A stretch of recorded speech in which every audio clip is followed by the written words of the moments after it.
for your dosha. And I just want to start by just getting a sense of, for those, I know there's a bunch of people in here who've been living Ayurveda course with me, and you know a lot about the doshas, but for those of you that I don't know yet, or at all, like, does the word dosha have any meaning for you? Do you know a little bit about Vata, Pitta, and Kapha, the energies? Or is this unfamiliar territory to anybody?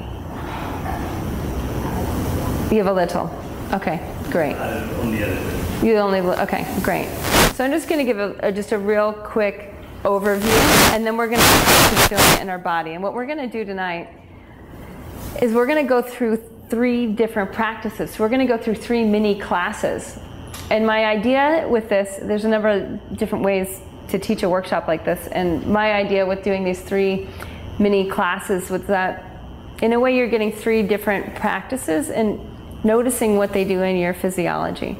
And for those of you who are more advanced and know a lot about yoga and the doshas and the different practices, that for you, you might get really an insight of why certain poses shift the energy, and how to articulate that shift more specifically. So those are some of my goals, just from sitting up here as the teacher, in terms of what we're going to do. Often I notice in my personal practice, I come to the mat, and one of the first questions I ask myself is, what am I doing this for today? Like, why do I want to leave the mat feeling? And I just want to get a sense of, like, who has a home practice? Okay, great, super. So do you find yourself asking that question of yourself? Like, what should my practice serve today that's maybe a little different than yesterday or tomorrow? Okay, good. That's good. And that's something that we want to ask ourselves, is like, what do I want this practice to be for today? So for instance, if you have a day that's going to be running all around town, going over here and going over there and going over there, what should your practice be more like? What should your practice be like to balance that you'll be kind of running around all day or on the subways and grounding? Great. So in Ayurveda, there might be a few ways that we would say that. One is that it's going to bring the energy which way, up or down? Down to the ground. You're like, yeah, duh, Kate. But that's the whole thing. Like, grounding is bringing energy down. So in your practice, which way, where should your mind go? Down, earthward. So whatever body parts are touching the earth are going to get more priority from your awareness than energies that go up to the sky. Now say you have a day where you have desk work. You've got desk work. So you're going to be sitting at a desk for hours, maybe 6 hours, maybe 8 hours, maybe even 10 hours. What should your practice be like? Energizing. Okay, back bending. Connecting with the body, because you'll be in the mind's channel so much. Oh, right, because you're going to be more in the mind, so being more in the body. Great. So which way should be directing energy?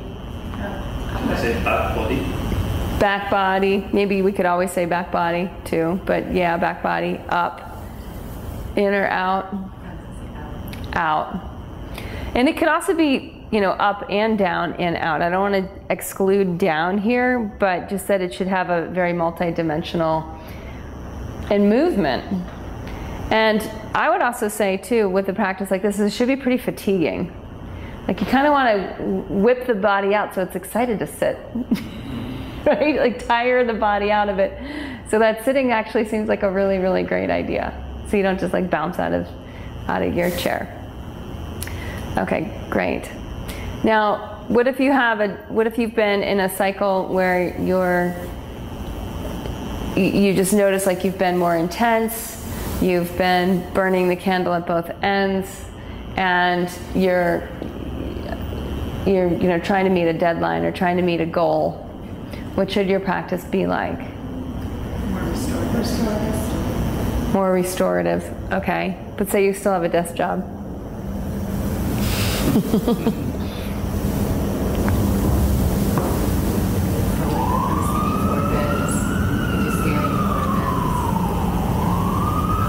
Yeah, I know, it gets interesting. One of the things with that kind of thing where you're like really trying to meet a deadline or trying to meet a goal and you're starting to burn the candle on both ends. Yeah, calming and still with focus. Yeah, and you could say too that the practice should maybe be cooling. It should maybe be releasing intensity from the middle, because heat and intensity in the body will go more towards the middle, what we call a pitta reducing practice. The body, especially the central organs, can store a lot of heat. So when someone has a lot of focus and intensity and trying to meet a deadline, and you know what happens when that happens for most people is they start to reach for substances. Often that'll kind of keep that intensity there. But in yoga, we use the opposite. So there's some very basic principles in Ayurveda. One is that the opposites reduce each other. So just knowing that energy is coming in and it's going up to the head, we want the energy to go down and out. And we want to actually cool the organs off through the practice. Necessarily have to be. So we'll look at that in the practice today too. And that would be a pitta reducing practice, so it'll just start to move heat away from the organs. And so then for that day you might have, often when we're in, when you're going towards a goal, how you can get really focused, but then you might be focused on the wrong thing. Does that ever happen to someone where you're like, God, I wish I had turned 5 degrees before I focused so hard? It was just a little, this whole thing happened, but it's just a little bit off because I didn't stay in the back body enough, or I didn't, stand back far enough to see this whole thing arising in perspective. So we want to really get that with the pitta balancing practice, that we want to be able to take a big step back, let the organ heat clear, and have a much bigger perspective, so that then when we get back to focus, we can say we can see that 5-degree shift, if that 5-degree shift needed to happen. Or if we were right on track, great, now we're calm, we're cool, we're clear, we're collected, we know the next way of going forward. Okay, so I'm just going to talk for a few minutes more and then we'll get on the mat. But as far as looking at yoga for your dosha and looking at what these doshas or energies are, is basically kind of like that. I mean, one energy, the energy of Vata. Vata is in charge of, it's really in charge of movement in the body, and movement is rhythm. My friends went to a dance last night, these friends that I'm staying with, and my friend was like, they were moving out of sync with the music. It was so hard to watch. And I was like, that sounds like a Vata vitiating dance performance. Right, where they're like, the dances are out of sync with the music. It's kind of even hard to imagine, isn't it? Like, what's the point? And I don't know, maybe that's what she was trying to figure out too. She's like, was there a deeper storyline I was missing in that? And that's what starts to happen, is confusion. So Vata in the body is in charge of rhythm.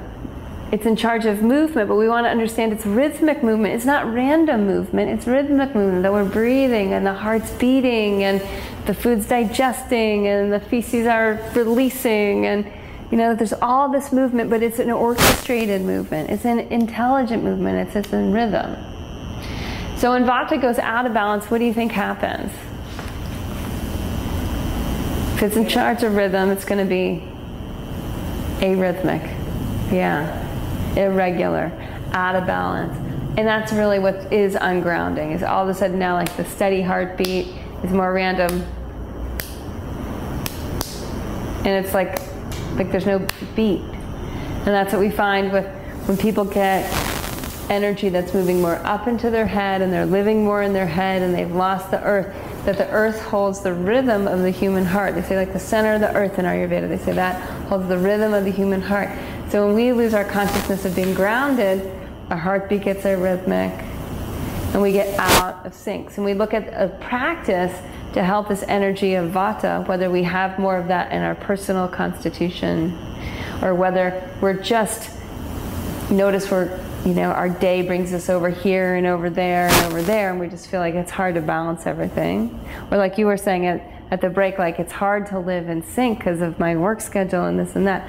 So when that's true, it's like, okay, then their practice has to take that, or it could benefit by taking that into account and just getting back into steady rhythm. So we'll look at a Vata pacifying practice for that reason. Now, Kapha in the body, so Vata moves things. Kapha in the body, Kapha repairs. It's the water and earth energy of repair. So when something needs to be fixed, when you go to sleep at night, for instance, the body goes into a repair cycle overnight so that when you wake up the next day, that you feel great. Hasn't anyone had the experience like you go to bed, you're totally exhausted, but you go to bed early enough, you sleep hard, you wake up, you feel fantastic. You didn't ingest anything except for, some breath and some sleep. And it's absolutely renewing. And that's really the energy of Kapha. It's a lot like that, this deep, heavy, restorative energy. And in the body, instead of going out, like movement, which goes out, Kapha comes in. So it pulls things together. So you might feel like you had the craziest day and we're fragmented all over the place, and just simply through going to sleep at night, it started to pull all the experiences together, and you rested, and then you have energy for the day. So it's that. It's just like sleep. It's like that downward, heavy action.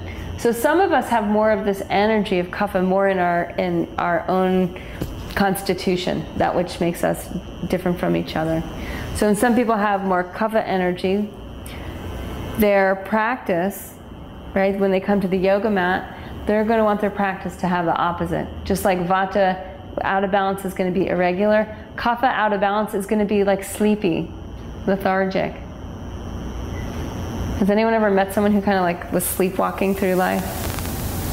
Who wasn't really that awake to life, just kind of doing one thing, but almost like they just craved more and more sleep. I had this one client, she was sleeping like 12 hours a night. Every night. It was amazing. Like you're sleeping your life away. You're not meant to sleep quite this much. She was very, very Kapha, very lethargic, wanted to lose weight, had sinus issues. All this just loved creamy, heavy foods, was very Kaphic. And I'm like, we need to move. So her yoga practice we wouldn't want to have the same sort of steady, heavy, rhythmic practice of a Vata. We want a very light, energizing practice. And this is how Ayurveda works. It just looks to understand the most basic energies and create the shift.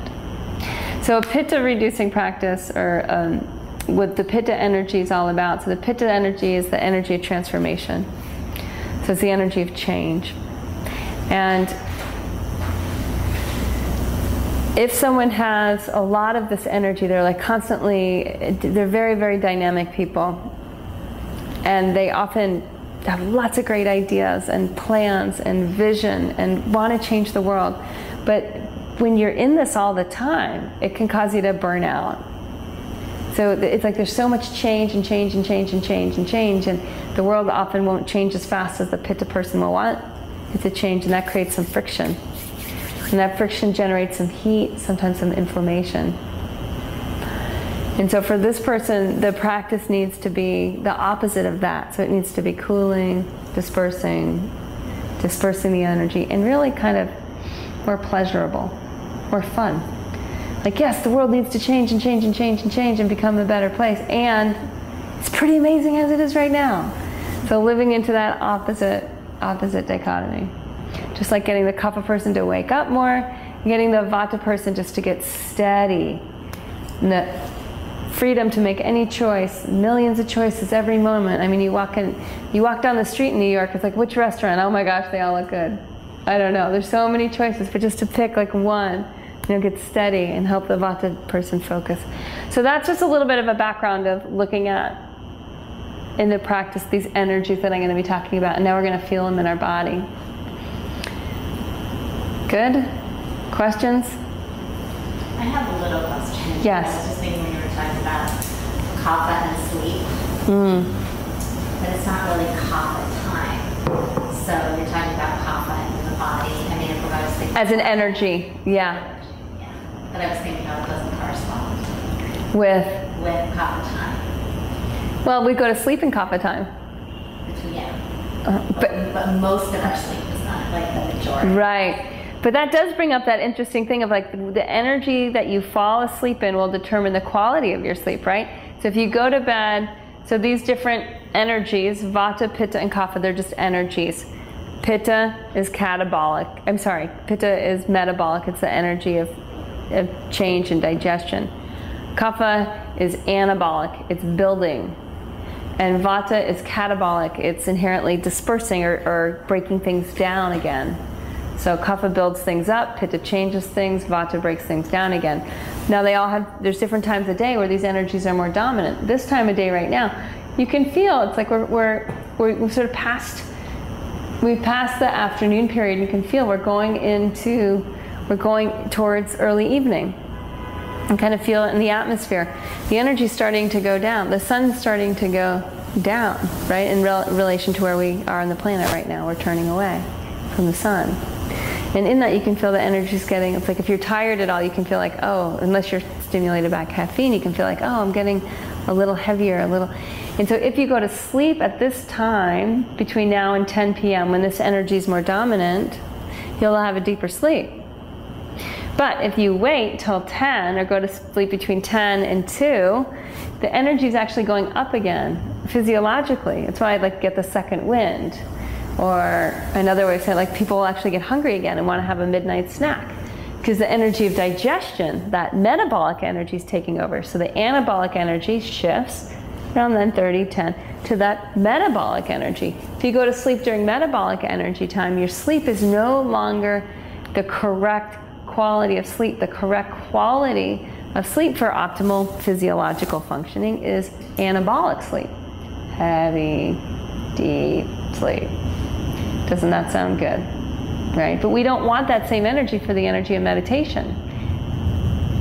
Right? We don't want that sort of heavy, cloudy energy. So say we go to bed late and then we wake up late, we wake up past dawn, the energy is heavy and dense again, and when the dew is in the morning. So if we wake up then, our meditation is going to be a little cloudy, it's going to be a little dense, we might kind of just daydream through it, or some people even like kind of sleep through their meditation. It's debatably called meditation at that point. Right? But if we go to bed in the anabolic time, that heavy kapha time, and we wake up in the more catabolic time, when there's so much breaking down that it's actually breaking apart the density of the universe, and we can connect with spirit more, we can connect with the more subtle experiences of being human before dawn, because the catabolic energy is more apparent. And that's when? Before dawn, 2 to 6 a.m.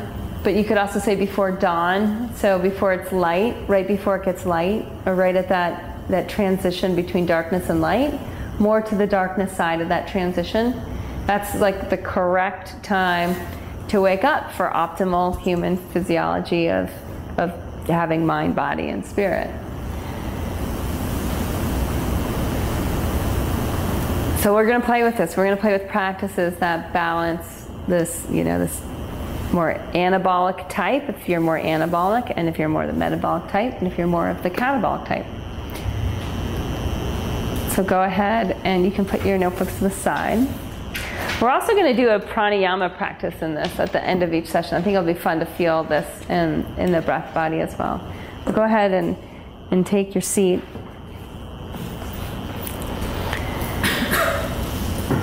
And let your eyes either drop or close. And deepen your breath.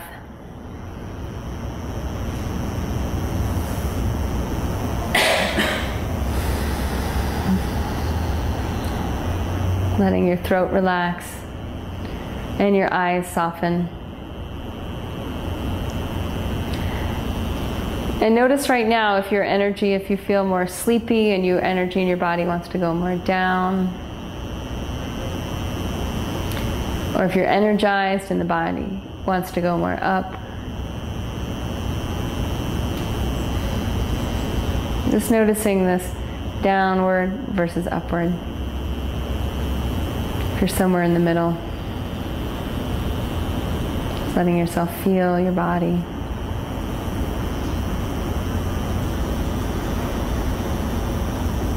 And don't fight whatever is, just simply make space for yourself to be here exactly as you are right now.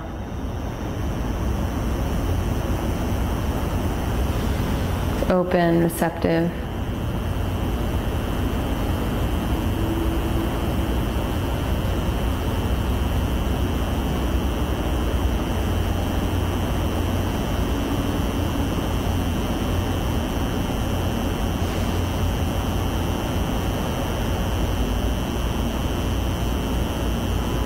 And on an inhalation, you can draw your palms in front of your heart. And we're going to chant Om 3 times.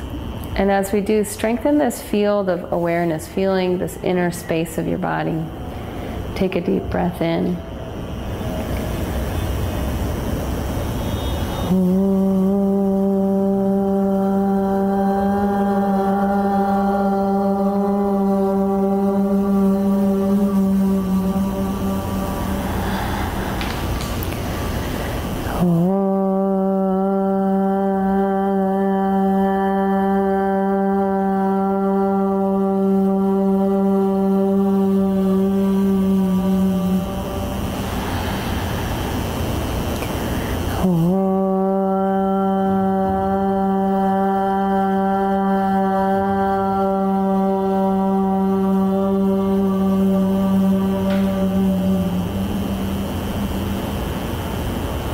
And on an exhale, you can release your hands, lift your chin, and come standing at the front of your mat. And you can take all your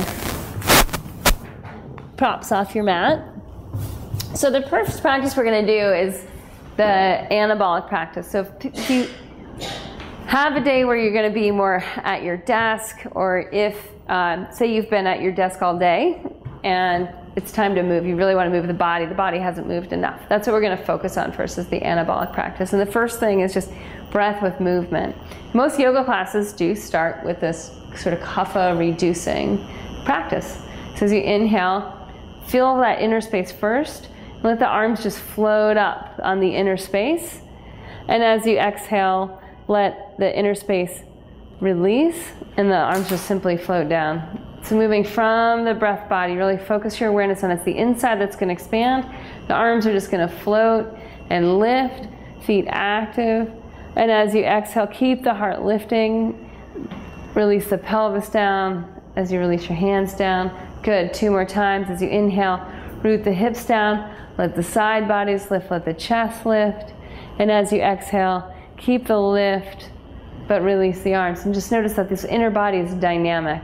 As you inhale, fill the inner body even more dynamically, so you start to press the boundary of your breath body. And as you exhale, release the hands behind you. Lift your shoulders up toward your ears and back. Fold forward. Stretch your arms to the sky. Deep breath. Good. Exhale and release your finger pads to the floor.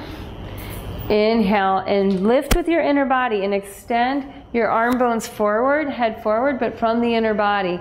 Exhale and release. So we can move our limbs around a lot, but the real work with this anabolic energy is the inner body. Inhale, stretch forward, filling inside. Good. Exhale and fold. One more time. Inhale, and just notice how you're bringing more space into your cells with your breath. Exhale and fold. Push into your feet. Inhale and stretch to the sky. So the kapha, the more dense molecules like kapha, the anabolic energy, exhale, hands in front of your heart. It gets broken up by the prana. As you inhale, let the prana lead. Let the arms follow. Now stretch through your fingertips as you press through your feet. Exhale and fold forward. Touch down to the earth. Now complete the exhale as well, and you'll really start to wake up the pulsation inside. Inhale, stretch your arms forward, heart forward. Exhale, step your left foot back. Lunge. Good. Inhale, extend the inner body down towards your pelvis. Good. Exhale, step back, downward facing dog. Inhale, stretch your left foot up as high as your left hip. Good. Exhale, step down. Just moving from the inner body, moving from the breath. Next inhale, lift up through your right foot. Exhale and step down. Inhale, left foot up. And you're working the inner body to start to expand and grow through the outer body. Exhale, step down. Inhale, other side. And exhale, step down. Good, first side again. This time bend your knee, reach it up and over to the right. Good, toe spread. That's it, fingers spread. Exhale and bring the left knee to outside the left elbow. So bring it all the way forward, bring your arm bones forward, more towards plank. Good, inhale, back up. And then over behind you, peeing dog. Good, exhale all the way forward, outside the left arm. So the left knee, outside same side arm. That's it, good, one more time. Inhale, lift up and back. Good. Exhale and come forward. So the movement part is so important that the prana in the movement loosens up. Inhale up and exhale, step down. Inhale, right leg up. Good. Exhale, bend the knee. Inhale, bring the leg outside the right arm. Nice shake. Inhale all the way back up. Bend. Good. Exhale outside the arm. Good. Inhale, stretch up and back. One more time. Exhale outside the arm. Good. Inhale, back up. Exhale, step down. Inhale, left foot forward. Exhale, right heel down to the floor. So spin the heel down. Keep the front heel in line with the arch of the back foot. Inhale and windmill your arms up. Warrior two. Exhale, bend your front knee deep. So I want you to do this pose for moving more breath in your body. Often with kapha, when kapha gets dominant, the energy stagnates and stagnates. So after you've been sleeping and you wake up and do a practice in the morning, it should focus on really opening and deepening the breath. And so you start to, one of the ways you can do it is to count. Like how many counts is your inhale? And how many counts is your exhale? And you try to even that out, the inhale and the exhale. On your next exhalation, release down, touch the floor, spin the right heel up, step the left foot back, and step the right foot forward. As you exhale, spin the left heel down, inhale and let the breath carry your arms up, exhale, bend your front knee. So people that have more kapha, you can do your counting thing, I'm going to talk. People that have more kapha in their constitution, they have diseases of density. Right, where there's not enough prana in the cells. The cells are so dense, there's too much congestion in the cells. It's diseases of density. Fibroids, excess, like obesity, diabetes, depression. There's all this heaviness. It's just, there's dense matter. So just feel as you bend your front knee even deeper and work harder, it starts to open things up. Exhale, release, touch down. Spin, left foot heel to the sky, and then step, right foot back, downward dog. Strong hands, lift your forearms forward. Good, strong arms, melt your heart. Inhale, left foot up to the sky. Good, spread your toes. Great, exhale, bend your left knee, bring it halfway forward, and you're gonna cross your left ankle on top of your right knee, bend your right knee deep and stick your butt out in the air. It's like figure four, downward dog. Have you guys done this one? I think I'm not sure I made it up, but I just started randomly doing it and love it. Bend your right knee deep and stick your butt in the air. Bend your right knee forward towards your arm bones. Reach your inner thighs back, that's it. Good, inhale, reach it all the way back up behind you, peeing dog. Exhale, bring the left knee in front of the left elbow again, or outside the left arm bone. Hover, good, lift your abs to the sky. Good, up and back. Exhale, figure four. So forward on top of the right knee, bend your knees, stick your butt out. Good, inhale, up and back. And one more time, touch left knee outside the left shoulder, elbow region. That's it, get contact, good. Spread toes, inhale up, exhale down. So you can feel like, what do these poses do to diseases of density? Break it up. Can you feel it? It's like heating and movement. So heat is metabolic, movement is catabolic. Inhale, right side, right leg up. So we're just using the opposite energies. Yoga is naturally adaptogenic. Yoga naturally adapts. So it's going to balance all 3 doshas if it's a good, well-rounded practice. Exhale, figure 4. Notice how the yoga practice is always asking you to move your bodies in different ways to get prana in different ways. Like even here, you can bend your front knee towards a square. You can pull the inner right thigh back behind you. Good. Reach the inner left thigh back. That's it. Draw your tailbone down. Lift the outer right hip towards the sky. Right kidney towards the sky. Good. Inhale. Release. Go all the way up and back. Unwind. Peeing dog. Good. Exhale. Bring your right elbow, shoulder, knee outside of your right arm bone. Good. Inhale. Back up. And exhale. Right knee outside the right elbow. That's it. One more time. Good. Outside the right elbow. Good. Back up. And step down. Awesome. Deep breath. Notice what's moving. Notice how long you can count in your breath counts again. And I'd like you to notice if you're inhaling or exhale, whichever one could be longer to make it even. And you'll notice there's going to be a little bit more work to do there. Then inhale, step your left foot forward, lunge. Spin your right heel down to the floor. Inhale and windmill your arms up into Goddess Warrior. Bend your front knee deep. Slide your right hand down your right leg. Lift your left arm up. Square your hips towards this wall. This north wall? I'm trying to, let's see, no. That's going to be south.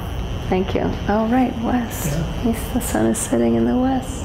Thank you. Exhale and bend your front knee deeper. That's it. Go all the way to a 90-degree angle. So when we want to teach, if we're teaching a kapha reducing practice or a kapha person, we want to find that edge. Everybody can bend your front knee about 4 more inches. Yeah. Now notice that's going to demand more breath. Go deeper, Kimberly. Bend your front knee. That's it. Inhale, come all the way back up. Touch the floor, change sides. What happens when you have to bend that front knee deeper?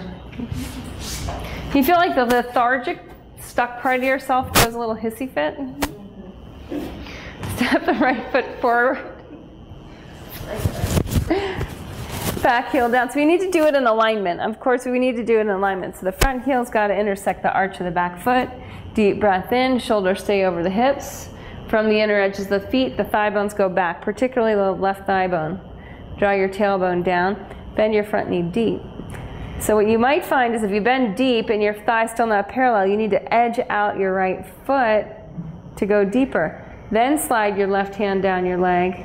Spin your right palm to face back behind you. That's it. The tendency here is to let the left hip go forward. You're going to keep it back. Good. Melissa, take a longer stance. So, yeah, you're fine. Even long. Okay, yeah, now bend deep. Bend. From your pelvis, press out through your front knee. From your pelvis, press down through your back heel. That's it. Nice, Marjorie. Nice, Dina. Inhale, come on up. Touch the floor. Change sides. So when we're lethargic in the morning and we got a big day ahead of us, this is a really good practice to do.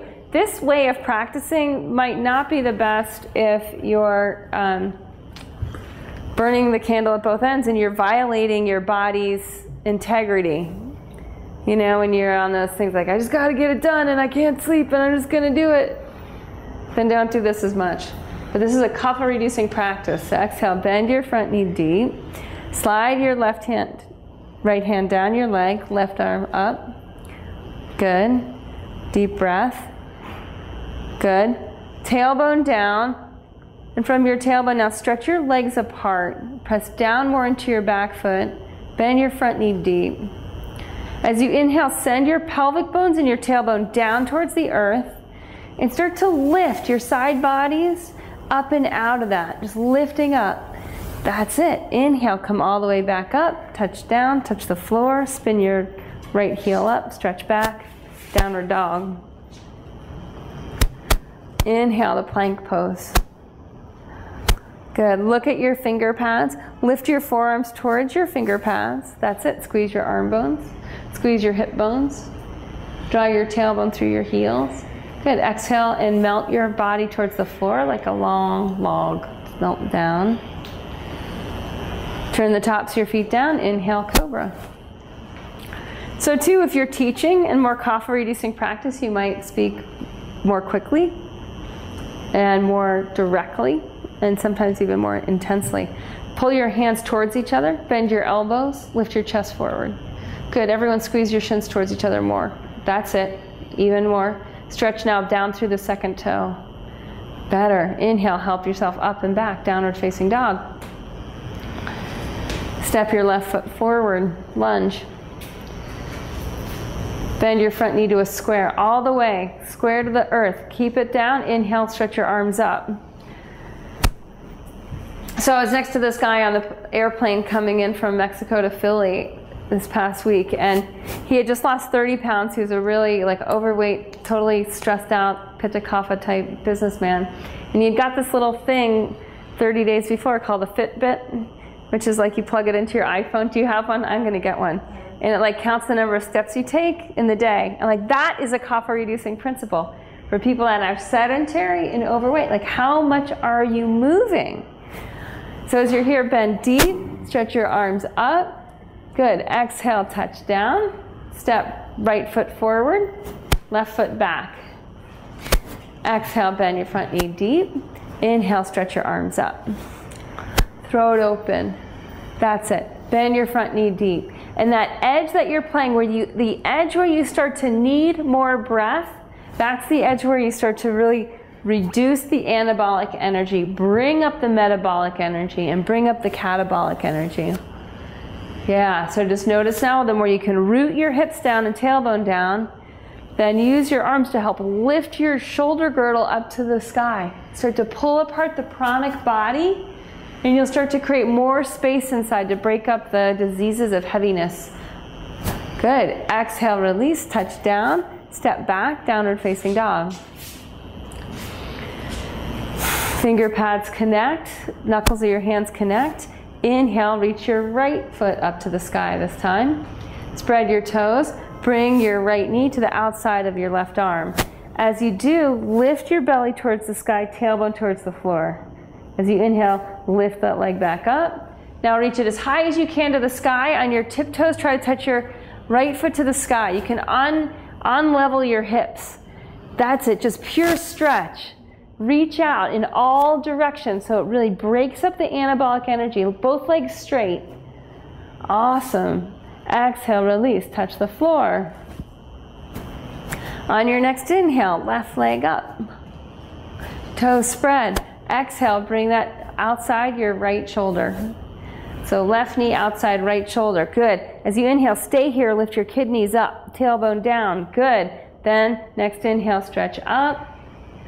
One more time. Bring the knee outside the right shoulder. Toes spread. Lift your kidneys to the sky. That's it. Next inhale, go all the way up. And now this time extend and breathe and extend. Keep squeezing your arms towards each other. From your heart, stretch down through your hands and reach and reach and reach up to the sky. And just think, can I move the inside out and start stretching out? Can I move energy from the middle out through all directions? Good. Exhale, release, touch down. Inhale the plank. Exhale, chaturanga. Inhale, cobra. Exhale, downward facing dog. I think too. Yeah, it's hard for me to get the headaches when you're down. Yeah. And everything goes that way, so come that way. Yeah, keep pulling in. And you may have to keep the heels of your hands off the floor. Yeah, like that. Good. Yeah. Yeah, exactly. Step your left foot forward. Right foot forward. Bow. And inhale and come all the way up. Stretch up to the sky. Exhale and release your palms in front of your heart. Good. Release your arms down. And just feel now, compared to when we started not too long ago, I should actually look. So that was about 15, maybe 20-minute practice. How do you feel? Metabolic. Yeah, metabolic, right? I'm sweating. You're sweating. Warm. The room temperature in here went up considerably, right? So when caffeine-reducing practice has to generate heat. It has to generate heat, and it should generate sweat. So sweat is taking the excess density of water inside the body and bringing it outside the body. So if I wake up and I'm feeling kind of, lazy, sluggish, and I'm not overtired, but I feel lazy, sluggish, dense, or whatnot, I have to do a practice that is going to bring me to sweat. Now, this season that we're in right now, we're in the spring season and it's in transition. You can feel how much it's transitioning this week, right? Like it was cold and then it's getting really, really hot. Now we've got some wind going on. There's not like a steady thing. But we're in transition to spring now. The spring, there's more moisture. There's more earth, water, energy in spring. This time of year, our physiology should be really very, very strong.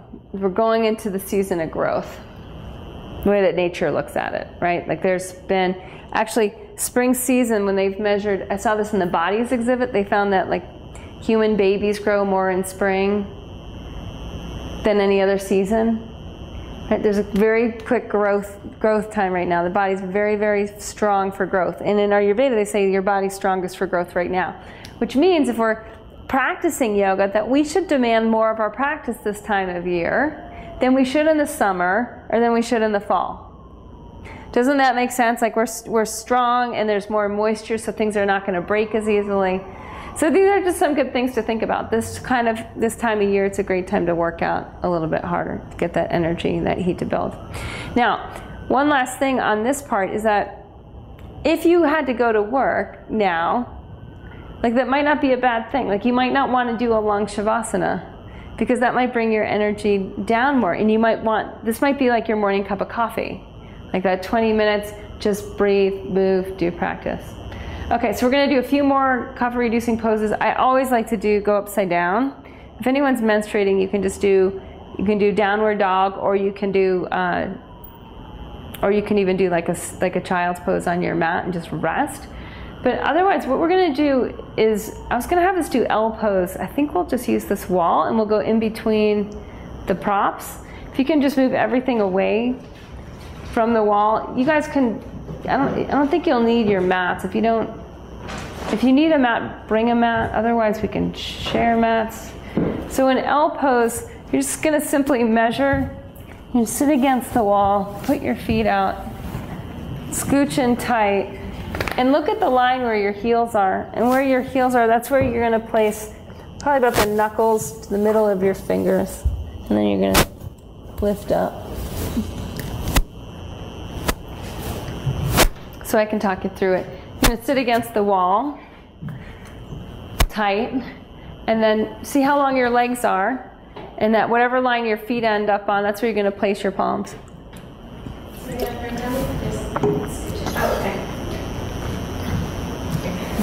Super.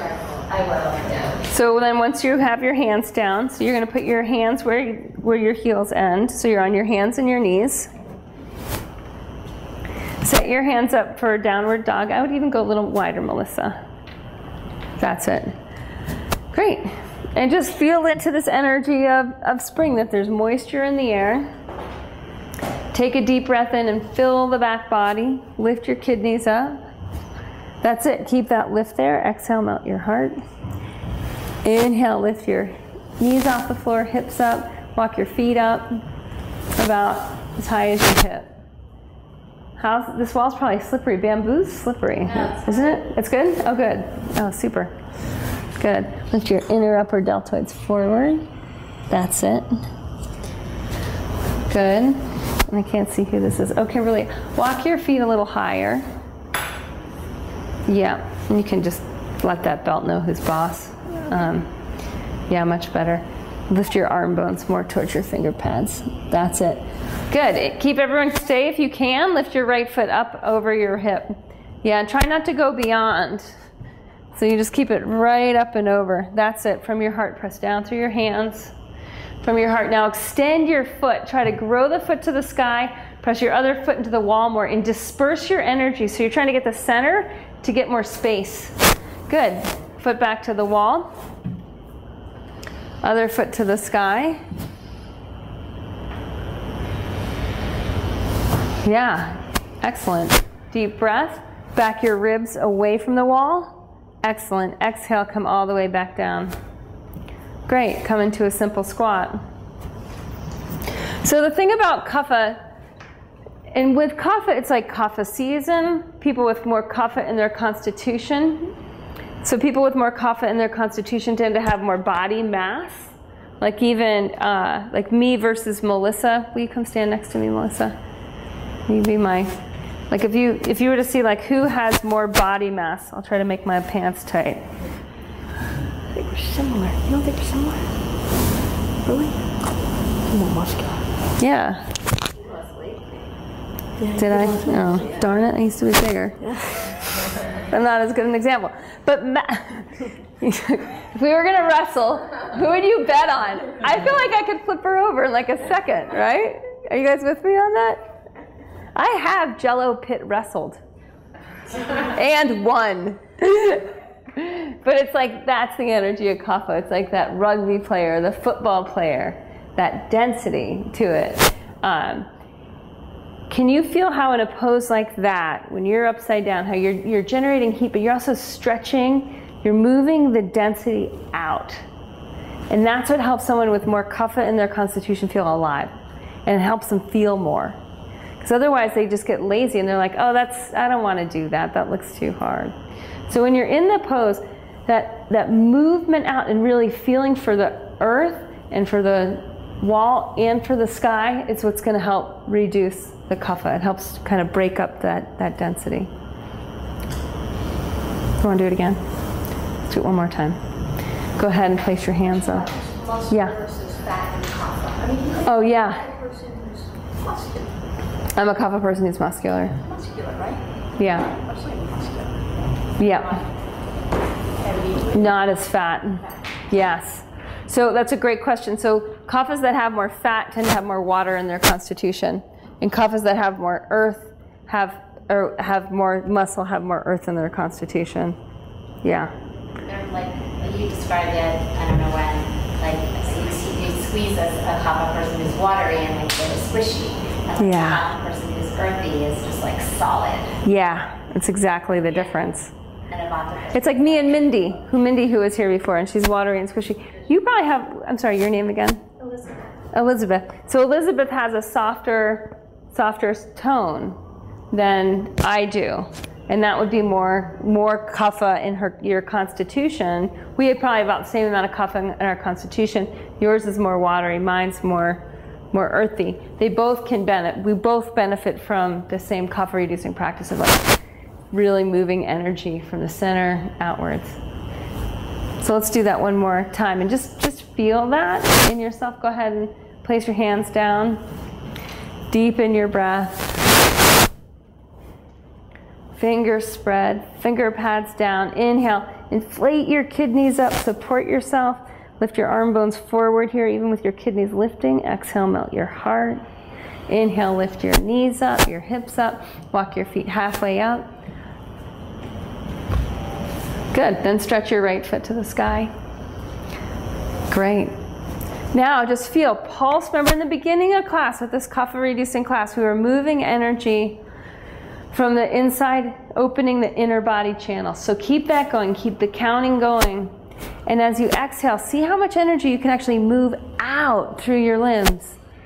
Then as you inhale from your limbs, pull energy into the center and do it very dynamically.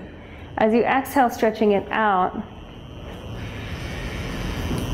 Good. And down. Good. We only did one side, I know.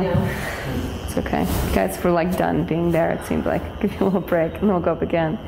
So repetitive inversions with kapha, like this morning I was like, oh, I'm going to be talking a lot and standing around a lot today. So how many inversions do you think I did? Yeah, I'm like, gotta go upside down a lot because my energy really condenses. It's spraying out, so there's more moisture in the air that can easily make me feel more congested, which quite honestly, because there's more to having kapha, there's more insulation with kapha, so heat just makes it just like more uncomfortable, more dense. Heat and moisture in the air, humidity makes it more dense. So I went upside down, you're right, about 10 times. So we'll do one more, then we'll be at 3. It's a great thing to do, just being upside down and building deep strength this time of year. This is the anabolic time of year. Inhale and lift up, step on the wall. Good. So I would even play. Keep that one down, but can you lift that heel of your hand up? Really? Okay, then don't. Not yet. Downward dog. Yeah. I'm afraid I'll land on my head. Yeah, I don't want you to land on your head. Can you keep pressing down? Yeah, good. Foot up and disperse. Push out. Stretch. Touch the sky. Reach straight up. That's it. So you just keep reaching straight up. Good. Exhale, step down.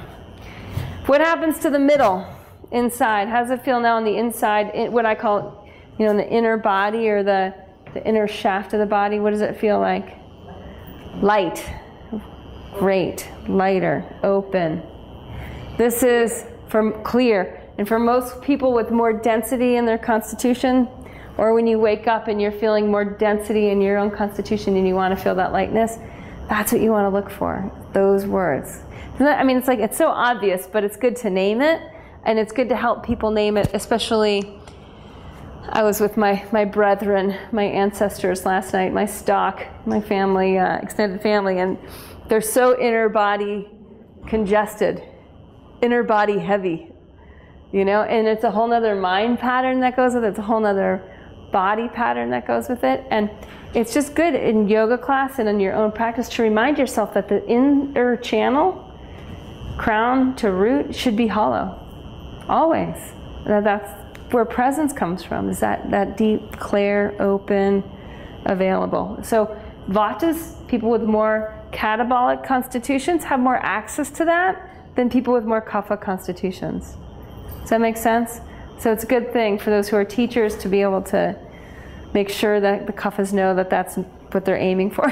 That's normal. And that for us on a day-to-day basis, that we wake up, we feel dense, so we do that. Okay, great. Come back to your mat. Stretch back into down dog. So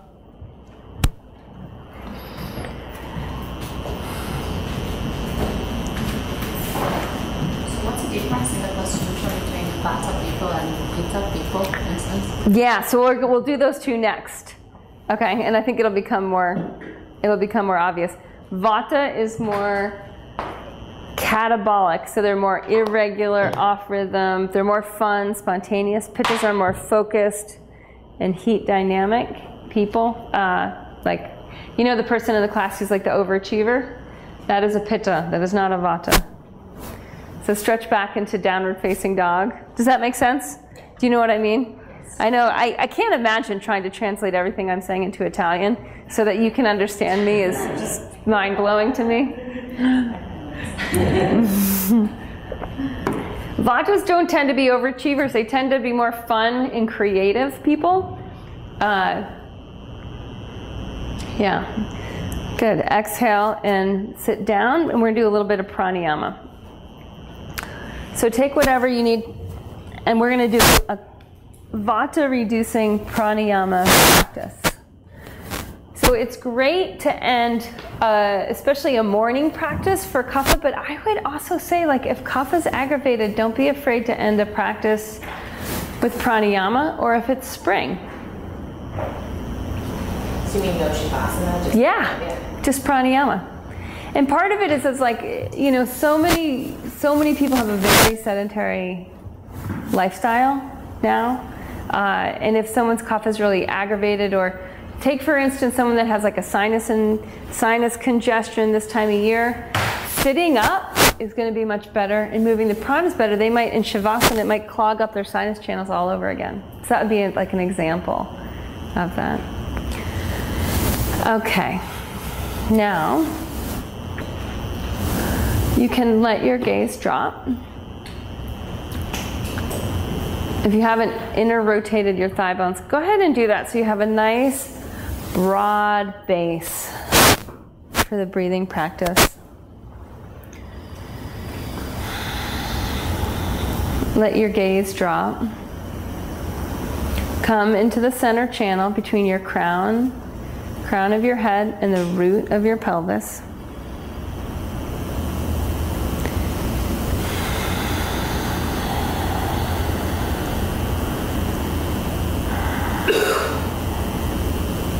And all we're going to do in this is expand the inner body on the inhale.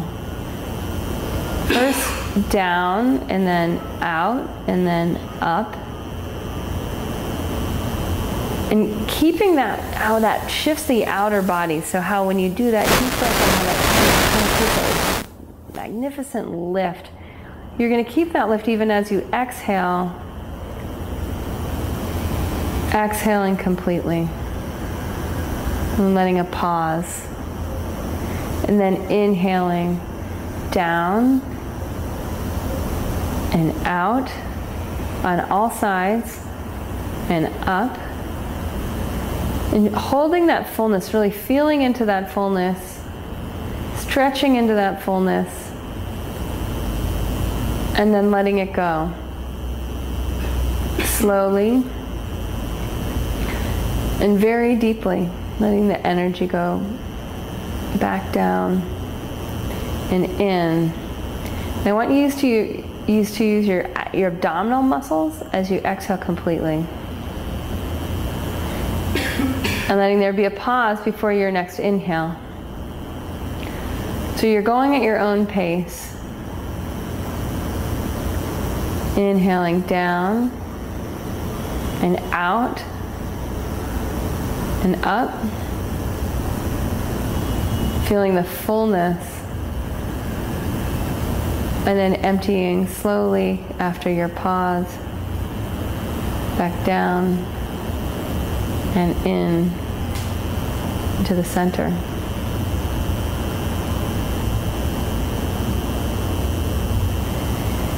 And as you repeat the sequence, I'd like you to feel as if when you breathe in, it's expanding not just the center channel, but also expanding all your limbs apart, even the limb of your head. Everything's more spacious, more limbs apart from the midline. And as you exhale, that there's a contracting, that everything naturally comes back to center. And the work is done in your abdominal muscles. You're using your musculature around your organs to fully let go. And then pausing and letting that letting go create the space for what comes in as you inhale. In, down, and from the inside it's widening you out, and up, and holding, feeling that huge buoyancy, maintaining that, and then on your exhale, slowly releasing without puddling up, without crumbling.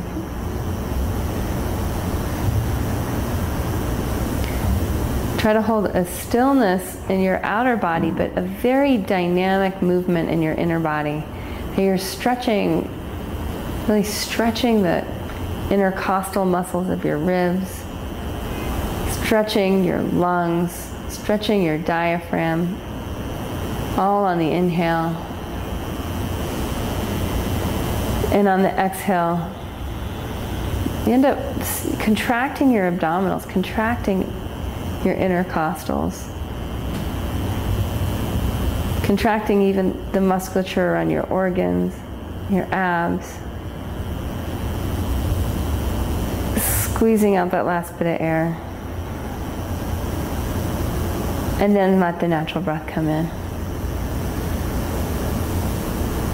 Let the natural breath go out.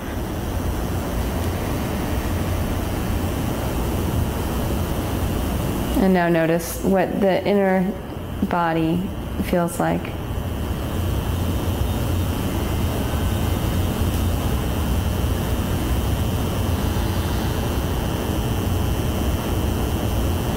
And you can allow your eyes to open and your gaze to lift.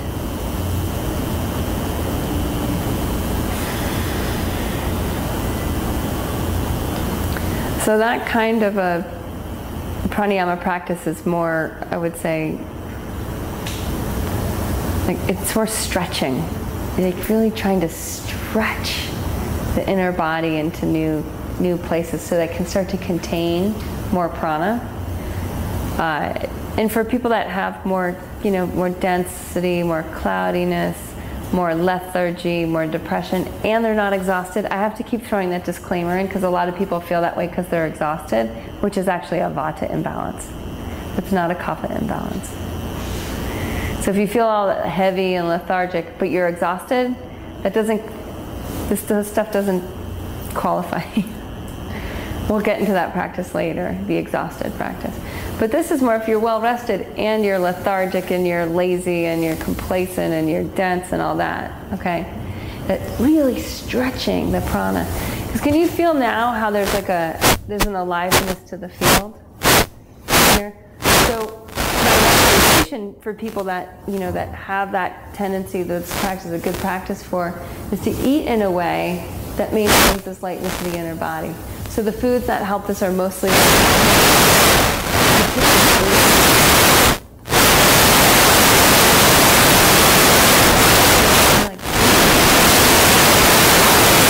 they have a ton of air element in them. So greens and beans is to me the best diet for people that have a lot of density. And some sweet and sour fruits are fine too, but the majority of the food should be greens and beans, maybe some roots and fruits. Not so many nuts, seeds, or grains. Can you kind of feel that? How that would be a little lighter diet? Keep the channel open. Okay, so any questions about the kapha reducing practice? I'm going to do a pitta reducing practice next, but I just want to give pause. Did that feel like a kapha reducing practice? Yeah, good. Yeah. What is like when I do that, sometimes I want to yawn.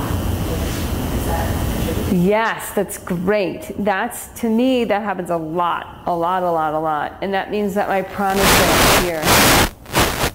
And it's just starting to drop down. I'm able to because the yawn is the exhale, and it's a release of a blockage, and then there's a space where more prana can come in.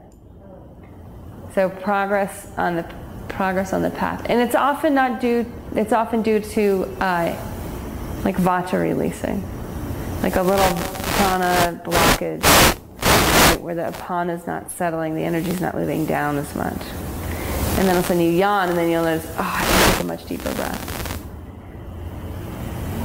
Yeah, that's to me one of the most fundamental parts of my practice now. It's like I keep discovering new depths of apana, of the downward flow, and then can contain more energy and build more immune system, build more ojas.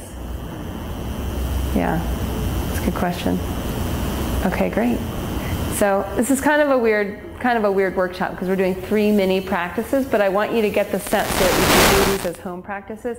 Most home practices I recommend, especially for people that are very irregular with home practice, is just do these 20-minute practices. It doesn't have to be longer. Like you can do so much in 20 minutes to set your energy for the day. And ending with pranayama on a day when you've got, a lot of sitting around to do or whatnot can be great. All right, go ahead and stretch back into downward facing dog. We're going to go into a pitta reducing practice. So pitta, again, is the energy of metabolism. It's that energy of sweat. It's the energy of digestion. It's the energy in the middle of the day or the middle of the summer. So this practice is great for all these different situations. Inhale and step your right foot forward into a lunge. And slide your left heel down to the floor. Inhale, take your left hand to your left hip. Good, and I just want you to breathe here and be here in a way that you connect with the feeling of that yoga just feels good, the feeling of pleasure in the practice. You can start to draw your tailbone down and turn the body more towards this north wall. Yeah, good. Pulse so that the movement is like movement of a wave. And I'd like you to do this somewhat organically, like not really knowing, but kind of just exploring, checking it out. And to do that, you might need to drop your gaze. Your gaze actually might need to go more down towards the floor, down towards your cheekbones. Good. Exhale and release. Left hand to the floor. And step your right foot back. And your left foot forward. And your right heel down. And your right hand to your right hip. Release any tension in your jaw or your throat. Drop your gaze, and if you notice like, wow, my eyes always want to go up, up, up, and you're saying, okay, I got to bring my eyes down, down, down, down. That's just helping you see like, okay, if my eyes go up, my energy naturally goes up. And I'm going to start to bring my energy the other direction. Get more awareness of your feet. And that it's just a pleasure. Isn't it just such a pleasure to be on a yoga mat in a gorgeous studio? High on the top of the building, feeling a cooling breeze. Good. Exhale and release. Hand to the floor and step back, downward facing dog. Good. Inhale and step your left foot forward again. Bring your right knee to the floor. Come to the outer edge of your left foot and start to bend your left knee out to the side so that ball of your left toe can come off the floor. That's it. Good.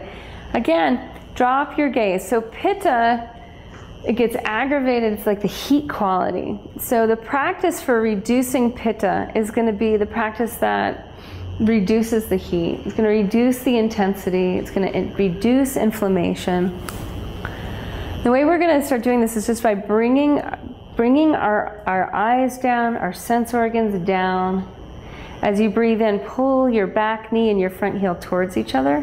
Lift your thighs back and apart. And as you exhale, draw your tailbone down. And just stretch in a way as you press out through your back heel, forward through your front knee. Just move in a way that feels good. So inhale, drawing in and up. Exhale, drawing tailbone down, stretching out. And as you do this, you might even add a little bit of a circular motion or just feeling into places where you just haven't spent as much time lately. Places in your body. Good. Inhale, help yourself back up and back, downward dog. And then step your right foot forward. Good. Bring your back knee down. Come to the outer edge of your right foot. Bend your right knee out to the side. And just keep the eyes moving down and notice as you do, even though you're going into this pose deeply, you want to do so in a way that you're releasing intensity. So the last practice we did was more intense, more kapha reducing, which is heat elevating, and now we're doing more of a heat reducing, but it's still an active, really an active practice. Pulsing from your feet, drawing your feet closer to each other, thigh bones deeper into the hip sockets, femur bones wide. And as you exhale, tailbone down. And now stretch out through the back heel. Good. Stretch forward through the front knee. And you might hollow your thigh bone back more, push into the knee. Good. And then lift this kidney up. That's it. And then bend this knee out. Yeah. Keep lifting this hip bone back. That's it. Tailbone down. Yeah. Is that more going on? It's more here than this is where I that feels better. Good. And then bring this knee in line with this heel. I wonder if you're just kind of spread out. Too spread. You're curvy, girl. There. Because otherwise, you're too in the front body. Yeah. Which will aggravate pitta. Because if you're in the front body, it's going to push energy into your head. Okay, good. Good. Inhale, help yourself up and back, downward dog. Great. Step your left foot forward and go into one-legged standing forward bend. Push off, step up, good. Kneecap lifting, good. Now, stretch down through your left foot, up through your right foot. And I want you to work, I want you to stay engaged, but in a way that it's like it just feels good. It feels pleasurable. Good. Exhale, bend your left knee, step all the way back, lunge, and then change sides. Push off your back foot.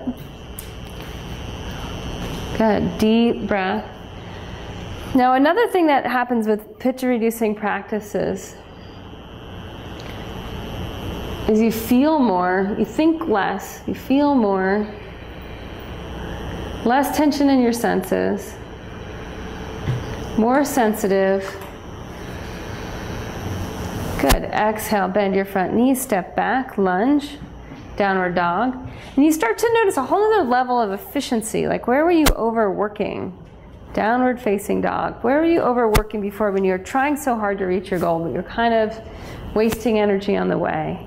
Inhale, left foot forward. So we're going to do warrior 3. Push off your right foot. Take your hands to your hips. Lift your right heel as high as your right hip. But bow over and see if you can move in a way that's efficient and strong. Push off your back heel. Lift your hips up over your front heel. That's it. Good. And if you're, yeah, good. Now everyone, bow over and looking towards your belly button. You can keep your hands on your hips. Bow over and look towards your belly button. Take your hands on your hips.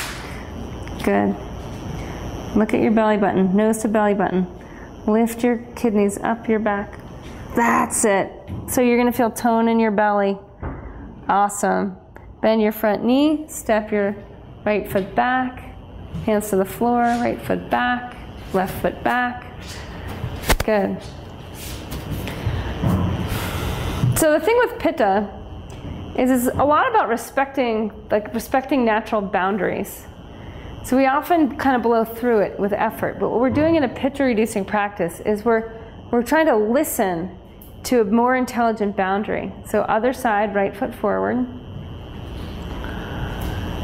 Good. Push off your left foot. Bring your left foot as high as your left hip. Take your hands to your hips. Good. Good. Shin squeeze in, toes are spread. Hands to your hips, best you can. You can bend your you can bend your right knee if you lose balance. That's it. Just bend the right knee if you lose balance. Now, lift the right kneecap up best you can, and then look into your waistline and try to deeply draw your belly muscles towards your spine. Get strong without over-efforting. So it's just that right amount. Good. Then tailbone down and extend out.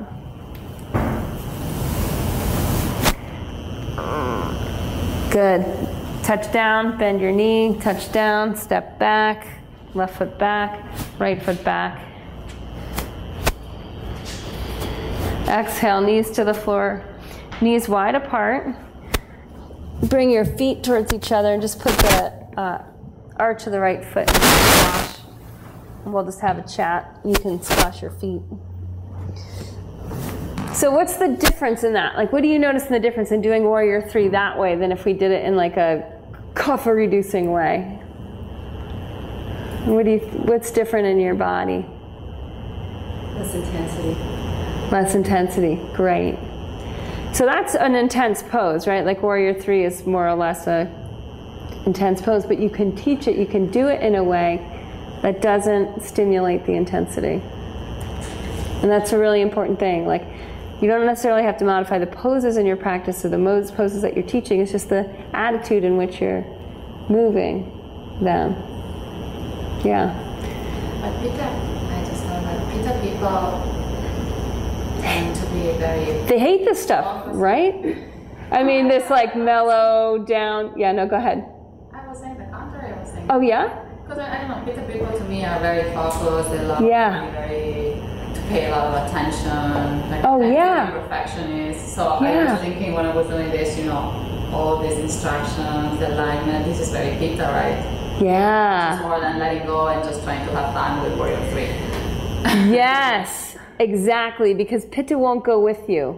Otherwise, they won't come with you. Oh. They'll ditch you. They'll be like, whatever, she doesn't know what she's doing. Oh. So you have to stay with them, going from the skyscraper back down into the rabbit hole. Right, and just like walk them down, one step at a time, one floor at a time. Yeah. Such a great observation, Christina, because it's like, otherwise it's like, well, flop around or do whatever you want. All that's not really good instruction for Pitta. It's too ungrounded, quite honestly. It's not like specific enough, or what do you sense? You're smiling. The word that came to me was wishy-washy. Like Pitta's don't want wishy-washy. They want the exact. Yeah. And the how to. Yeah, it's true. It's true. And then what about feeling into pleasure more? Because that's another key component for Pitta. Let's play with that a little bit more. Go ahead and stretch back into downward facing dog. Exhale. And as you inhale, step your left foot forward. Good. Bring your right knee down. We're going to do a thigh stretch. So turn your left toes to the left and grab your left hand to your right foot. Good. Now again, gaze down. Focus on the breath. From your hand to your foot, do a deep inhale and just lift your upper body out of your lower body all the way through the sides of your neck. That's it. You don't have to go back quite so far for just this type of practice. Good. Now, some of you might be needing to extend more. So if that's you, you might bend your front knee deeper and really, you might need to actually release your back foot, walk your right knee back 3-4 inches and then grab it again so that you can go deep. If that's true, if you're scrunched up, just give yourself all the room. Now I want you to feel into just the sheer pleasure of opening more prana into your right thigh. Just gonna have you lift your shoulder up and back. Just keep your shoulders on your back. Good, toes spread. Good. Now as you inhale from your knees, pull your femur bones deeper into your thighs, into your hip sockets. Widen your hips apart. As you exhale, draw your tailbone down. And just with pleasure, so it feels really good, lie more and more of your right thigh on the earth. So you are super open, Melissa, and I think you can lie that puppy on down. You can come down onto your right forearm.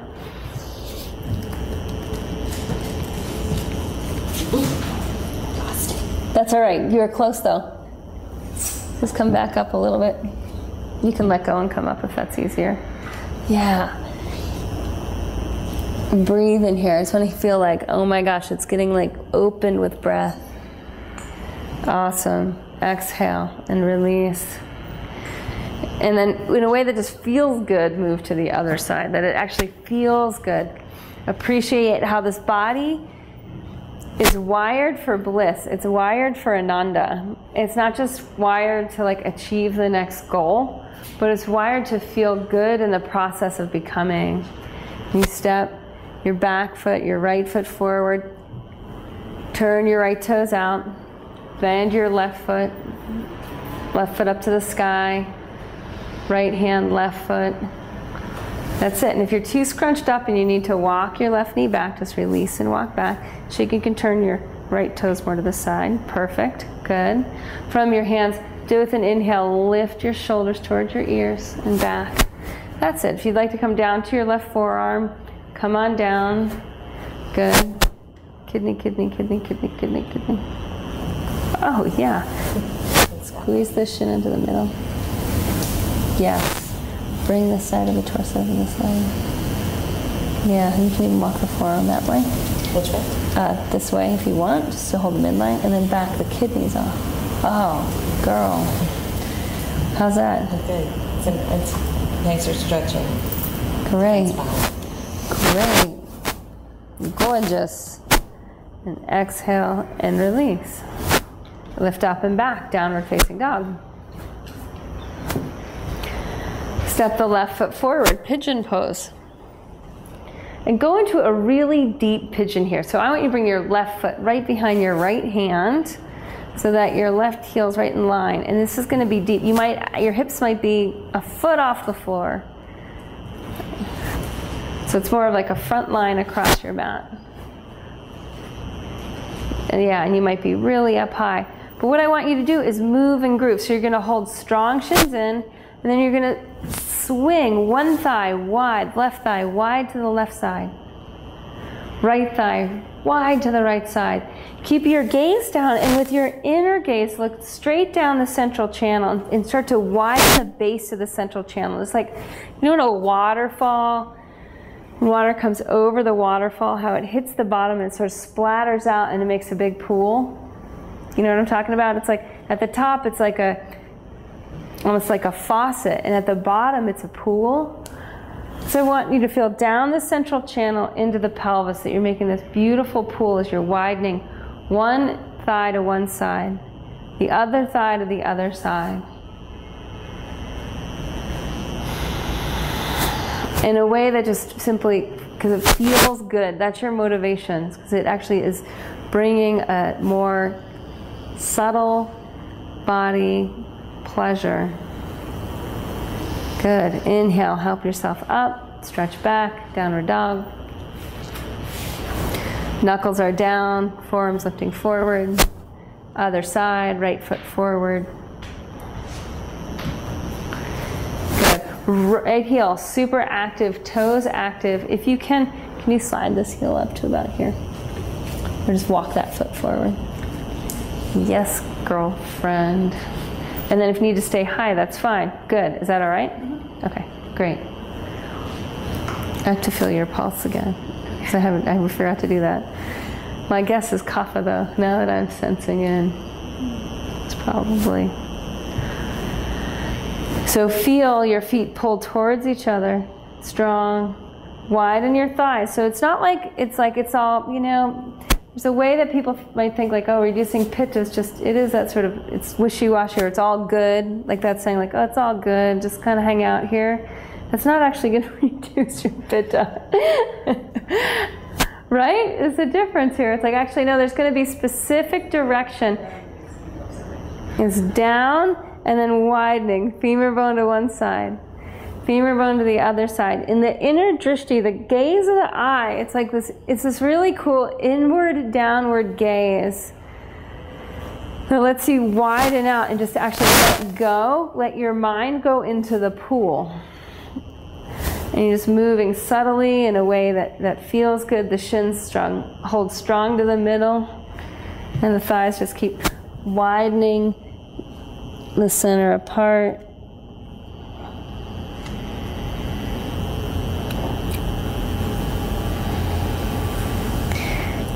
Good, lift up, press back, dog.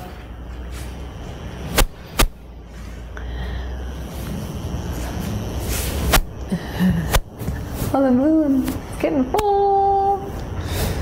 It's a good thing to look at on a pitta reducing practice. Exhale, knees to the floor. Sit back on your heels. And just take stock. Just feel for a moment in your body. Align the crown of your head over your pelvis. Notice which direction the energy is going.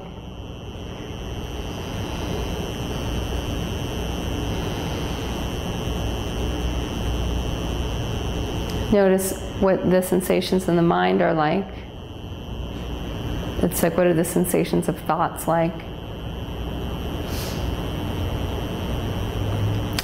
All right, and let your eyes open.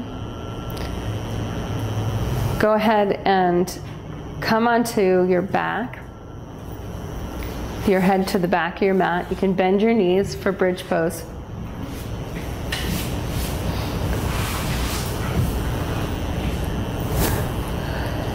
Good. Lift your hips up, lift your chest up.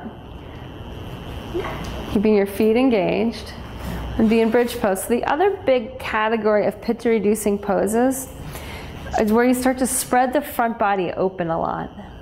So all back bends are going to be pitta reducing simply because they open the heat around the liver, the spleen, and the small intestine.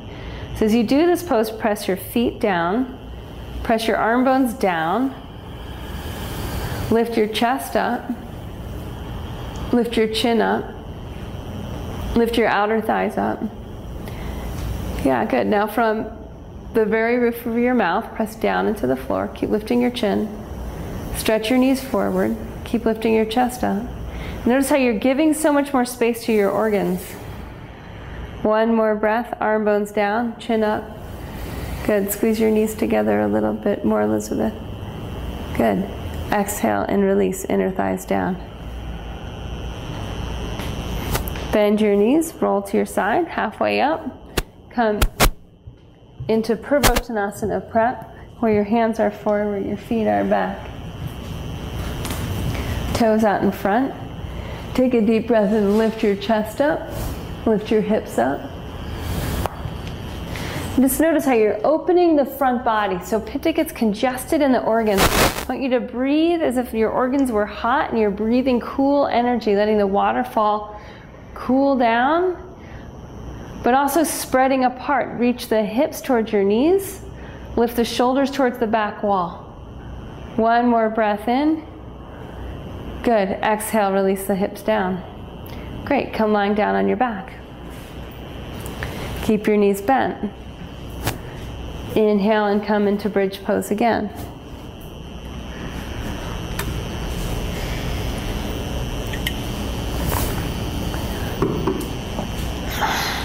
So a pose like Utkatasana, which is a very deeply heat-building pose, there's more body parts closer together. A lot of the pitta reducing poses spread the body parts apart, especially the organ parts. So I want you to feel that as you press down into your feet and stretch your hips towards your knees. You can, from your elbows, walk your shoulders towards your ears, press your arm bones down more, lift your chin more, press the tops of your ears down. That's it. And from your head and from your arm bones, press down, lift your chest up, and stretch forward through your knees even more. Yeah, stretch the knees forward, pull the heels back. Good. Exhale and release. Inner thighs towards the floor. Bend your knees, roll to the side, help yourself halfway up. Purvottanasana again. This time we're gonna do it more towards, we're gonna come up this way, and then you can flip a hand and just start to stretch more towards Wild Thing, just to open. So you're just opening this whole front side of the body.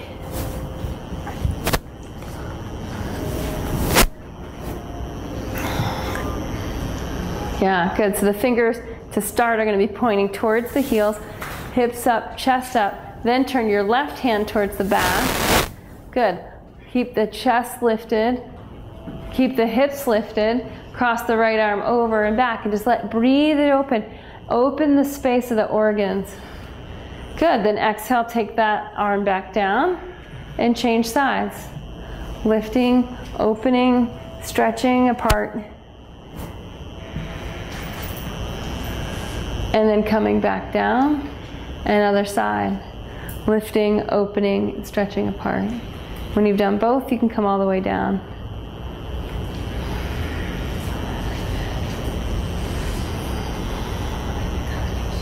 You like the combination of? All three of these. Bridge, purvo. Oh, just moving in this kind of sequence. Great. Yeah, so it's good to notice, can you feel how, now it's hard to imagine because it wasn't a particularly hot day. We're not in the middle of summer right now. So for a lot of us, our pitta's not that aggravated right now. But if you can imagine the middle of summer, a really hot day, and you still want to do an active yoga practice, this is the kind of practice that's it's like we're doing back bends, but we're not doing it in an aggressive way. We're doing it in a way that is releasing. So the liver, so go ahead and take your hand to your right rib cage and just feel under here. Your liver's huge. It's a huge organ that's underneath this rib. Now, put your hand to right where you get hungry. This is where your digestive fire is. It's called Agni. And right below that is where your intestines are. There's a lot of bile in the intestines to break down food, which is hot. It's like a chemical acid. It's very hot. And then take your hand over by your left ribs and in a little bit. And this is the area of your spleen. You know, the spleen's also one of these organs that's just filled with blood, and blood's warm. The red color is really warming. So right above this, we go to the heart. Again, a big muscle that's got a lot of red blood cells and a lot of intensity. So we're going to do that sequence one more time where we go bridge, Purvottanasana, wild thing. And I just want you to feel as you're breathing, imagine it was that hot day, and it's the end of the day at that hot day, or even the middle of the day on the hot day, and you're just trying to cool your organs out with your breath and with your movement. So go ahead and lay down on your back. Bend your knees, feet on the floor. Inhale and lift your hips up, lift your chest up. Good. And if you want to interlace your hands under, fine. Otherwise, fingertips to the sky. Either way. Deep breath, easy movement. And now as you pulse and you move, get a strong anchor, feet down, palate down, chin lifts, arm bones down, shoulders down. And then start to breathe. It's like really the shoulders anchor down and the hips lift forward towards the knees. So shoulders anchor down, hips lift towards the knees, heart lifts up, and you're just giving more and more space to these big organs that have a lot of blood, a lot of heat intensity to them. Good. All the while keeping the gaze soft, prana moving. And exhale and release the inner thighs to the floor. Roll to the side. Help yourself halfway up. Place your hands behind you, finger pads pointing forward, feet pointing forward, knees bent.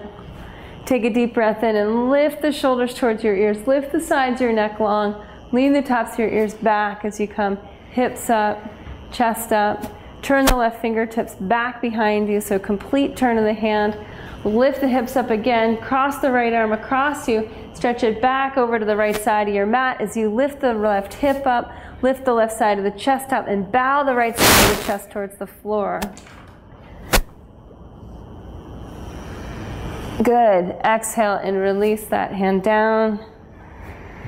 Turn the right hand back.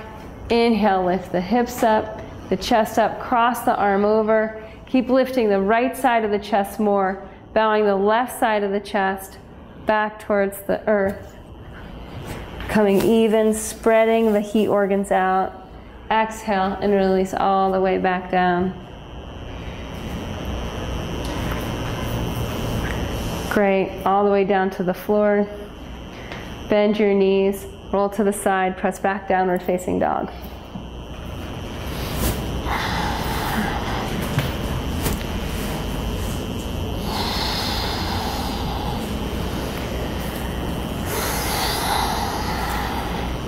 Exhale, knees to the floor, and we're going to sit again for a pranayama practice. And this time we're going to do reducing pranayama. I'd like you to sit in Sukhasana, where you go heel to heel, and it's more of a triangle in your pelvis. I forgot for the Kapha one, I wanted us to sit more in Virasana, but we'll do that for the... So for the Kapha one, I would actually not suggest that seat, but I'd suggest more of this seat, or with the hips on a block, because it's more easy to be upright. Much easier to be upright like this. But for a good pitta reducing pranayama, going heel to heel, where there's a big triangle between the pelvis and the knees. This is actually a pose that brings energy down and out more. So it's fine for what we want to do.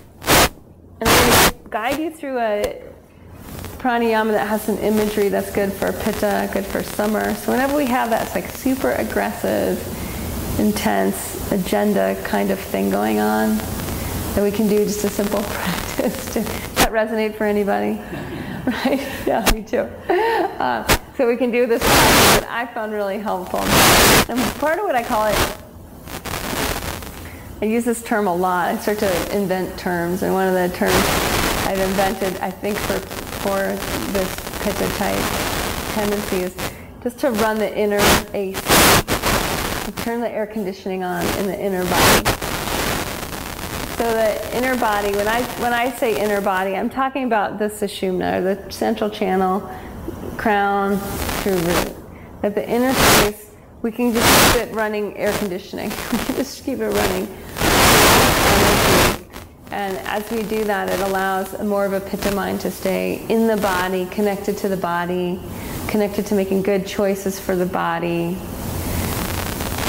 Let's give it a try. Let, again, your spine be tall, but your gaze be dropped. Throat relaxed.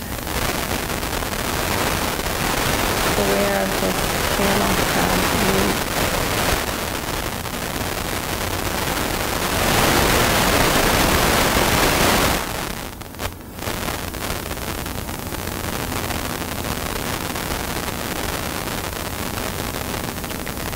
Let your breath deepen, and as you inhale, let the prana flow down, the waterfall, from the crown of the head down the spine. And as you exhale, you can keep the water either moving down or going back up. Just play with which image feels good. I'm going to just go down and down. And on the inhale, starting at the crown again and going down.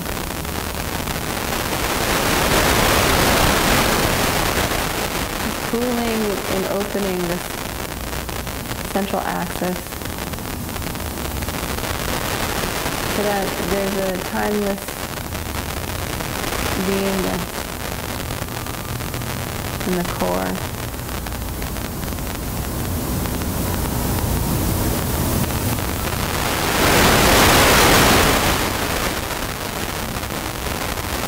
Letting your breath be slow. Using the anxiety to push the breath into a partially occluded opening in the throat. Letting the prana forward.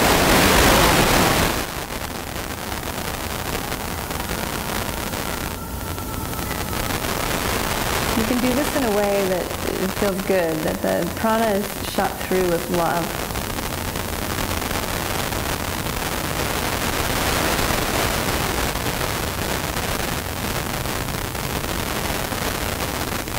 So we can do this deep work in a way that's easeful.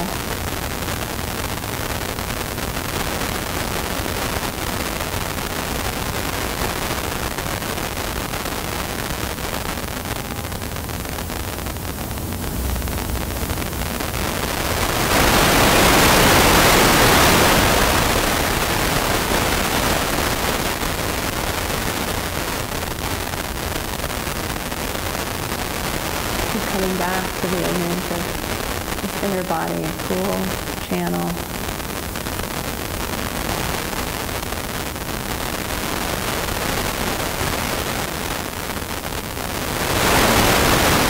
And with hollow, there's nothing to keep this inner space, that it can just stay open and clear.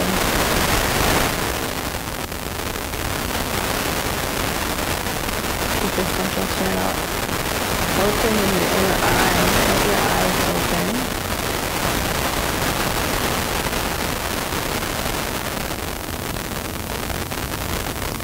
And as you let your eyes open, see if you can keep both your awareness of the central channel being open, hollow, cool, while your awareness is also of the world.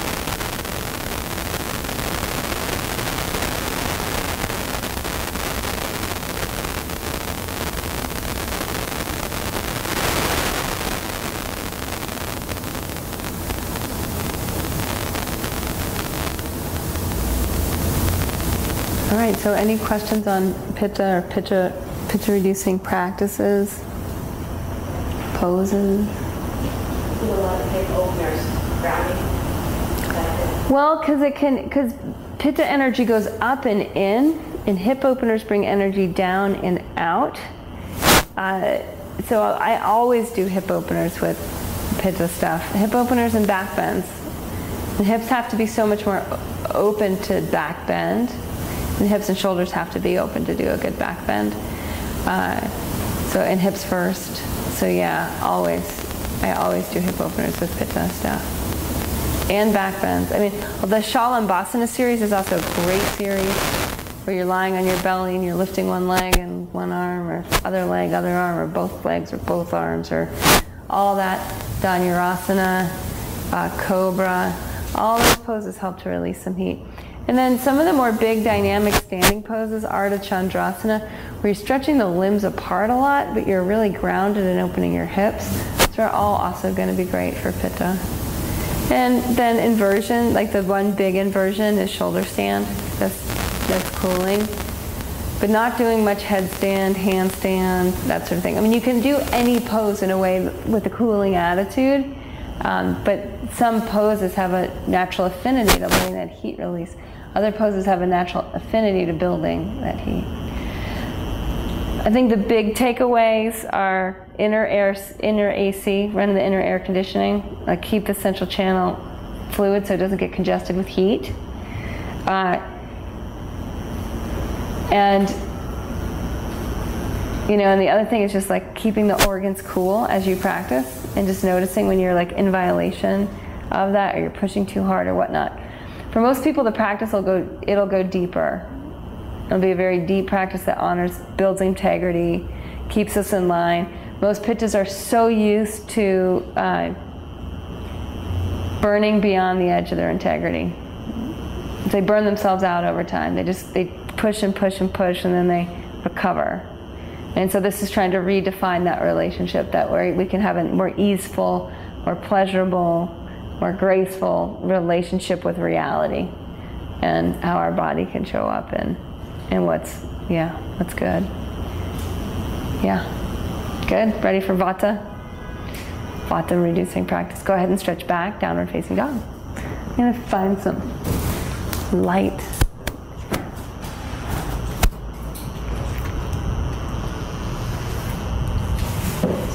Oh my gosh, these lights are magic. Wow. Never seen lights like this. That's real. You can press a certain point on this line, and that's how much light comes in. It's great. Stretch back into downward facing dog. So with Vata, we don't bend back and release the organs from the front body. Instead, we actually build the heat. So it's different. Vata needs heat to stay grounded. It is also downward moving, like Pitta. Vata reducing practice and a Pitta reducing practice have downward movement in common. Inhale, step left foot forward, lunge.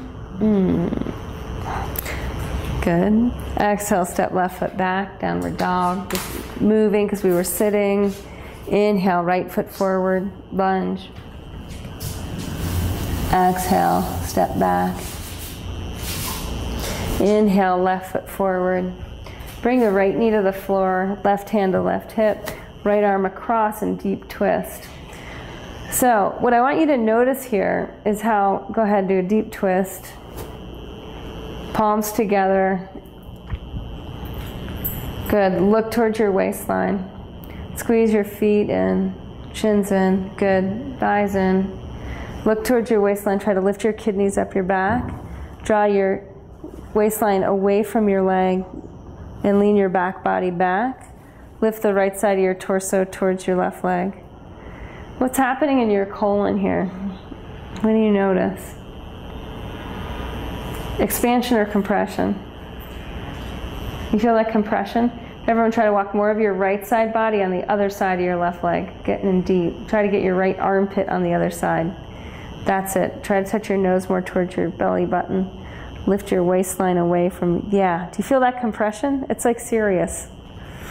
Good. Exhale and release. Change sides. So vata accumulates, it's like air, and it accumulates in the colon, just like pitta is bile, and it accumulates in the small intestine, and kapha is mucus, and it accumulates in the stomach. So inhale, right foot forward, left knee down. And so we're literally compressing the excess air out. Right hand, right hip, left arm. You can first reach to the sky, then exhale, bring that arm across your leg, all the way across. That's it. Palms together. Deep breath. Feet active. That's it. Try to dig that left shoulder all the way around the other side of the right knee. That's it. Deep breath. Both on the inhale and on the exhale. So vata in particular, we want to have awareness in our feet, our legs, our hips, and then getting strong compression. Now notice the more you draw your tailbone down and you find that action strong in the tailbone down, the kidneys can lift up, you get even deeper compression, the left side body can come more to the right. Exhale, release, lift up and back, downward facing dog. Do you guys feel how grounding that is? Deep compression there. Left foot forward, right knee down, left hand, left hip, right hand to the sky. Stretch, lift the side body long. Use all that length. Exhale and come all the way across. That's it. Throat relaxed, prana moving. This time see if you can slide the right hand down to the floor. So fingertips right outside the heel. Good. Hand to the hip. Inhale, lift the right knee off the floor. Keep looking at your waistline. Keep the breath moving. Fluid, deep. Push into your right foot down into the floor and lift the right thigh higher to the sky. That's it. Widen the right hip over to the right. Now, tailbone down. Look into the waistline. Pull your buttocks flesh down. Pull your hip bones down. Lift your waistline out of your hips. That's it. Bring the whole right side of the chest more around the left leg towards the sky. Then stretch the left hand to the sky. That's it. Good. And just feel that compression, just pressing the air out. Awesome. Exhale, release, touch the floor. Great. Change sides.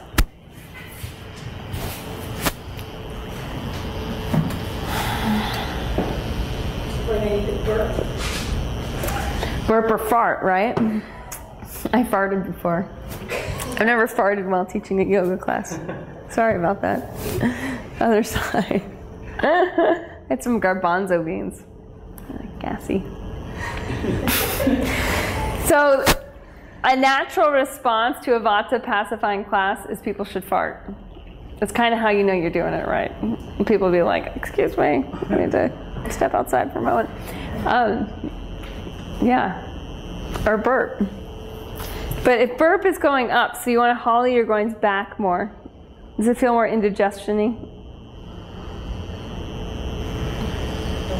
Little. Hollow your groins back more. Make space for everything you ate to go down. Yeah, inhale, left arm high to the sky. Good. Exhale, bring that left arm across. Yeah, look into your waistline. Yeah, lift your hips up. Hollow your waistline back. Good. Stretch your left hand to the floor. Good. Push down into your hand, down into your feet. Inhale, lift your left knee off the floor. Go straight. That's it. Good. Look back to your waistline. You can slide your right hand back to your right waistline. Pull the outer right thigh back. That's it. Draw the tailbone down. Bring the whole left side of the body around to the right. That's it. Front knee bent deep, hips squeezing in. And then let the right side body just peel back. You can extend the arm overhead. Deep breath. And all the while keeping the eyes, the gaze down. Yeah, I mean down towards, it doesn't have to be on the floor. It can be like the cheekbones. Good. Exhale and release. And stretch back, downward facing dog.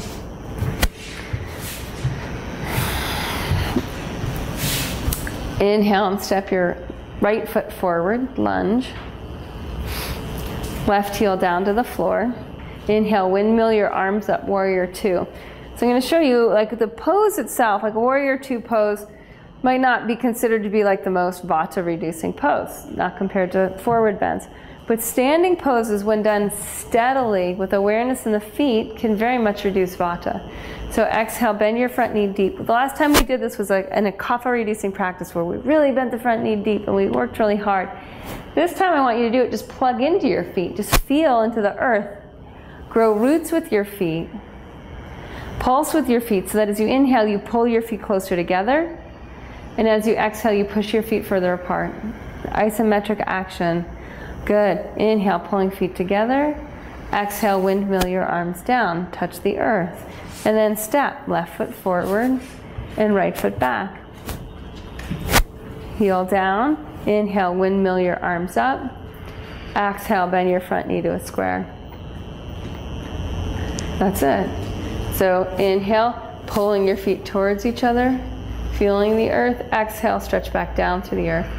So doing practice in this way, when we leave a practice that's vata pacifying, we should feel our feet take each step of the journey out of the classroom, down the road, into the subway if that's where we're going, or into a car, that we're conscious of where we're moving next, where we're transitioning from, where we're going to. Exhale, release, mindfully touch down, step back and feel your left foot touch down to the mat. So much awareness in your feet, downward facing dog. Yeah, good. Stretching back, downward dog. Great. Exhale, child's pose. Again, knees apart, hips back to the heel, and notice as you rest your torso on your legs that the more space there is between your legs, the more the pose is going to be more cooling. And as you want, you can walk your knees right underneath your chest and feel how the heat builds in the pose. So knees under the chest, abdomen is resting on the legs, and feel all those heat organs now have insulation. So that's going to cause heat to build in the body. Just notice that. Notice how you can feel that building heat. Now it's really different. In vata reducing poses, there's usually a lot of this type of compression.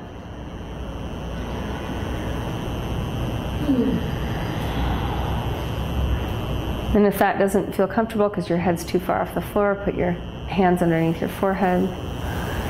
So this too, this shape of a pose, and you can relax in this shape of a pose. Yeah, so Shig, put your hands under your forehead if that feels better, that it doesn't stress your neck. I don't want anyone to feel stress in their neck.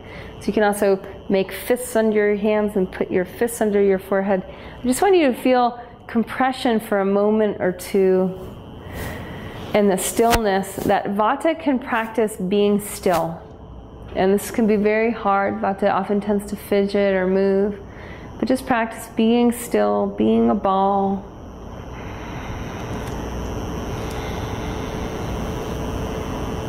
And then inhale and come to all fours. Exhale, step back, downward facing dog. Inhale, step your left foot forward. We're going to go to reverse triangle. So if anyone needs more, if you're tighter in this pose, I just want you to walk your left foot to the left and your right foot to the right. Because that way you might not need to grab blocks. Then stretch both legs straight. Good. Keep your jaw open, throat relaxed, breath moving. Both legs straight. Now take the left thumb to the top of the left hip crease. Look at your left thumb. Top of the left hip crease. Push it back. That's it. Squeeze your hips towards each other. Keep pushing the outer left hip back and draw the whole outer edge of the right side body around to the right. So further to the right. Turn the right side of your chest further to the left. Then extend your left hand to the sky. That's it. Slow breath. Steady breath. Try to bring your right side over towards the left. Even if you don't cross the hand on the other side, I want you to feel that deep compression in the pelvis. Yeah, so good. Isn't that crazy? Compression? Yeah, I'm always like worried about this being all around it, but not a big deal. Then go long. Once it's in, go long. Yeah, I see what you mean. But do you feel more compression in there? Oh, yeah, definitely. And I think that can be really good because you have so much flexi extension. Yeah, it's just I never feel like I can get this to lengthen. It's always here for my... Exhale, release, touch down, and step your right foot forward. Good. Now, bend your knees and lie your torso on your thigh. So bend your knees enough to get your torso on your thighs. You can wrap your arms around your calves on the backside. Keep your torso on your thighs so you get that compression. That's it. Lift your sit bones to the sky. And then start to stretch the legs more straight. So you're being like a ball. So Vata's energy gets super extended. It naturally wants to fly and zoom around and be like a hummingbird. And now we're pretending to be more like a rock. And as you're here, you can stretch in the pose by lifting your sit bones to the sky, lifting your kneecaps up. But I don't want you to lift your torso off your legs. I just want you to keep that strong compression.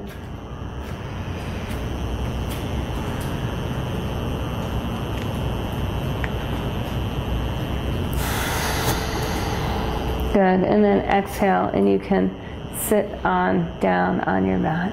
Are you okay? Okay. Great. So we're going to do one last pranayama practice, and this time your heels are going to be underneath your knees. So Sukhasana. So instead of having heel, heel, hip, now it's like you're more like a square. What can be really nice in this is to take a little bit of support with a blanket. This is something that feels really good in this. And just kind of wrap it underneath your ankles so that your knees have somewhere to go. That's a little high for me, but it would be more like this. Or you can just do a sweatshirt. I'll often do it with my sweatshirt, truth be told. And then pull your thigh bones back. Try to have your heels more underneath your knees, toes spread, so your ankles are not collapsed. That's why the blanket can kind of help a little bit. Yeah, that's better, Christina. Yeah, and then sandwich your knees towards each other. So what I'd like you to feel here is there's a lot more structure to it than there is just heel, heel, hip. Can you feel that compared to Sukhasana? So Sukhasana has like a more of a collapsing energy, which can be good for a super intense pitta, because chances are they won't collapse that much anyways. But for Vata to have a little bit more of a container can be great.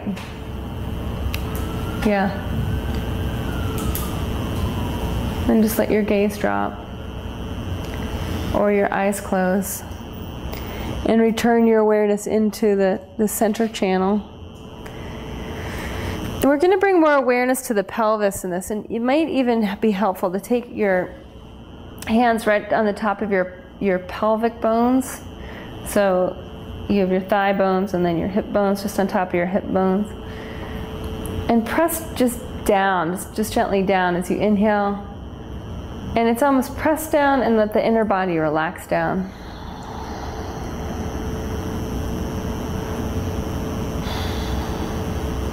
As you exhale, just be more in the neutral phase.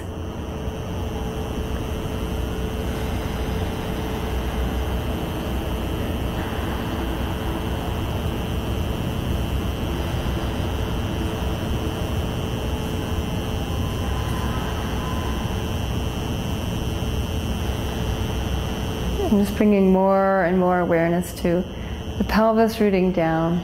Awareness in the pelvis.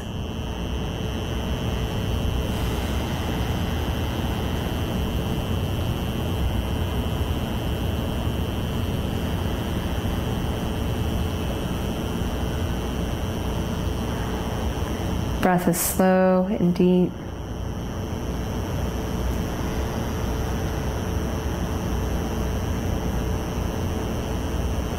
Notice how steady the breath is. It's always available. Letting your inner body rest on this reliability of the breath.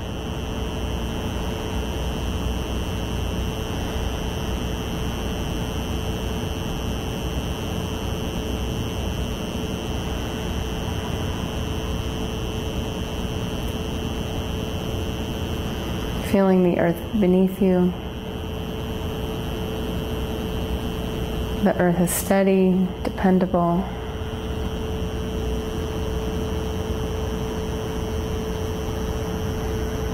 Notice how you're surrounded by this reliable and steady world. That among all the chaos, that the earth is always the earth. The breath is always available. And that your inner body can relax more and release.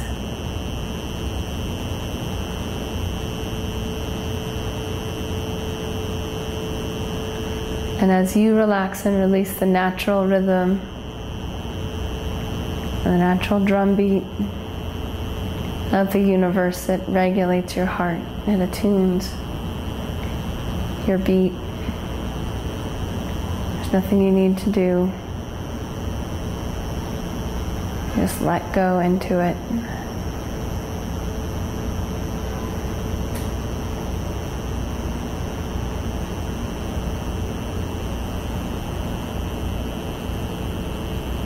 And the pranayama, if you're doing the deeper breathing, just slowly let that go. Simply the natural breath.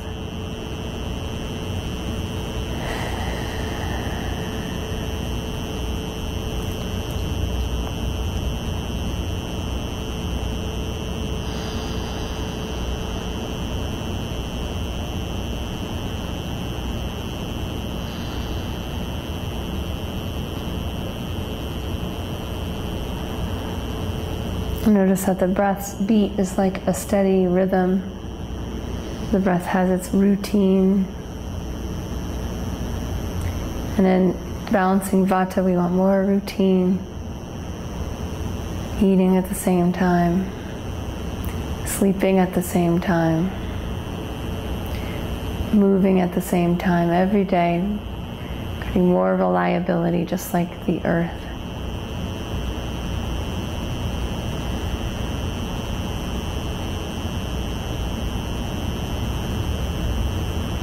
You can release your palms from your hips, resting your palms face down,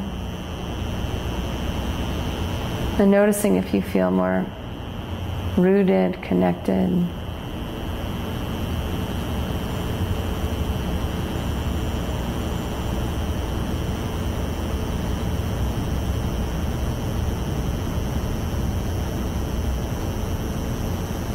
Perhaps you simply feel a more steady, easeful peacefulness. That's part of vata being balanced.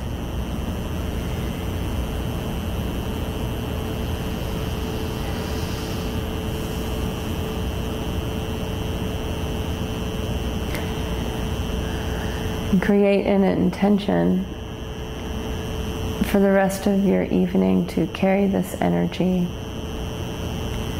the steadiness, relaxed ease, just taking in whatever you need to take in to sleep well, so that when you arise tomorrow morning, that you arise with a peaceful and grounded ease, relaxed in the natural flow of life.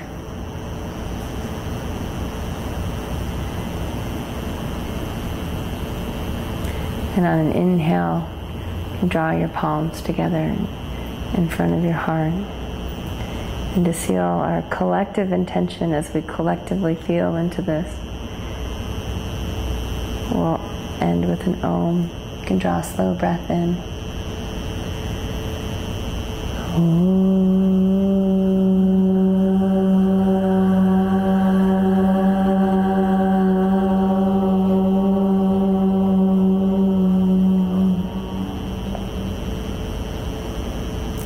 Namaste.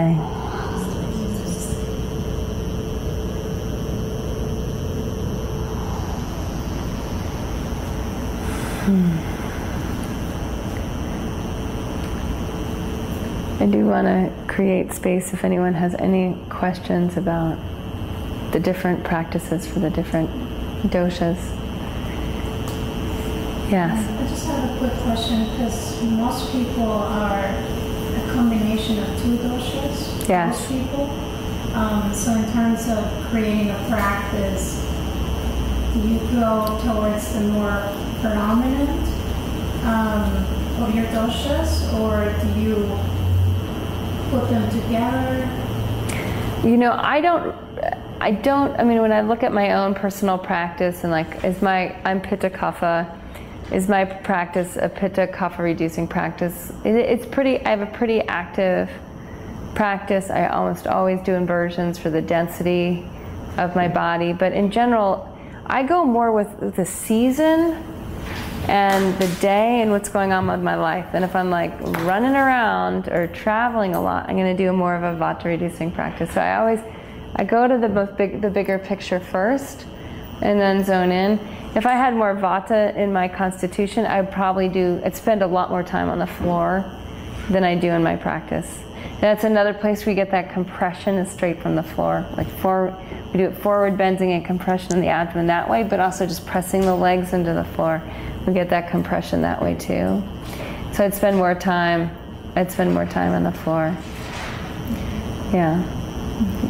And it's like with this stuff in general, like I wouldn't worry too much about designing practices for different constitutions necessarily, as much as for the desired effect. So it's like remember how I said in the beginning, what do you want your practice to do for you today?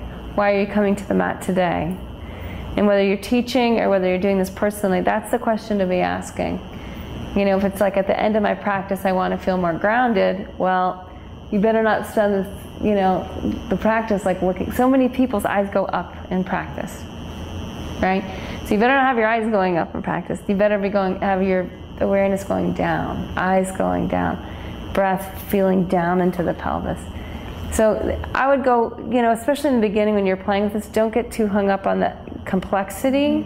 Go way more into the simplicity. How do I want to feel in the end? Can you like tailor that to the students so that they're kind of in charge of that? Meaning, like, if you need a class today or you need energy afterwards, like apply this or this into whatever pose you're doing? Yeah. I mean, and you can also do it in terms of like what we were talking about in Ayurveda in your yoga class, like in terms of like the fatigue level. Like if you're burnt out, I'd say this a lot, like if you're burnt out, disregard this instruction.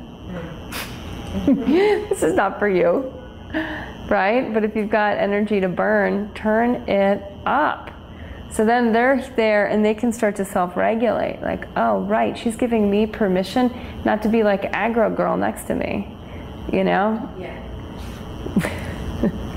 Or just that sense, because it's so easy, especially for our more beginning, intermediate students, to get really pulled into the vibe of the class and lose what's good for them.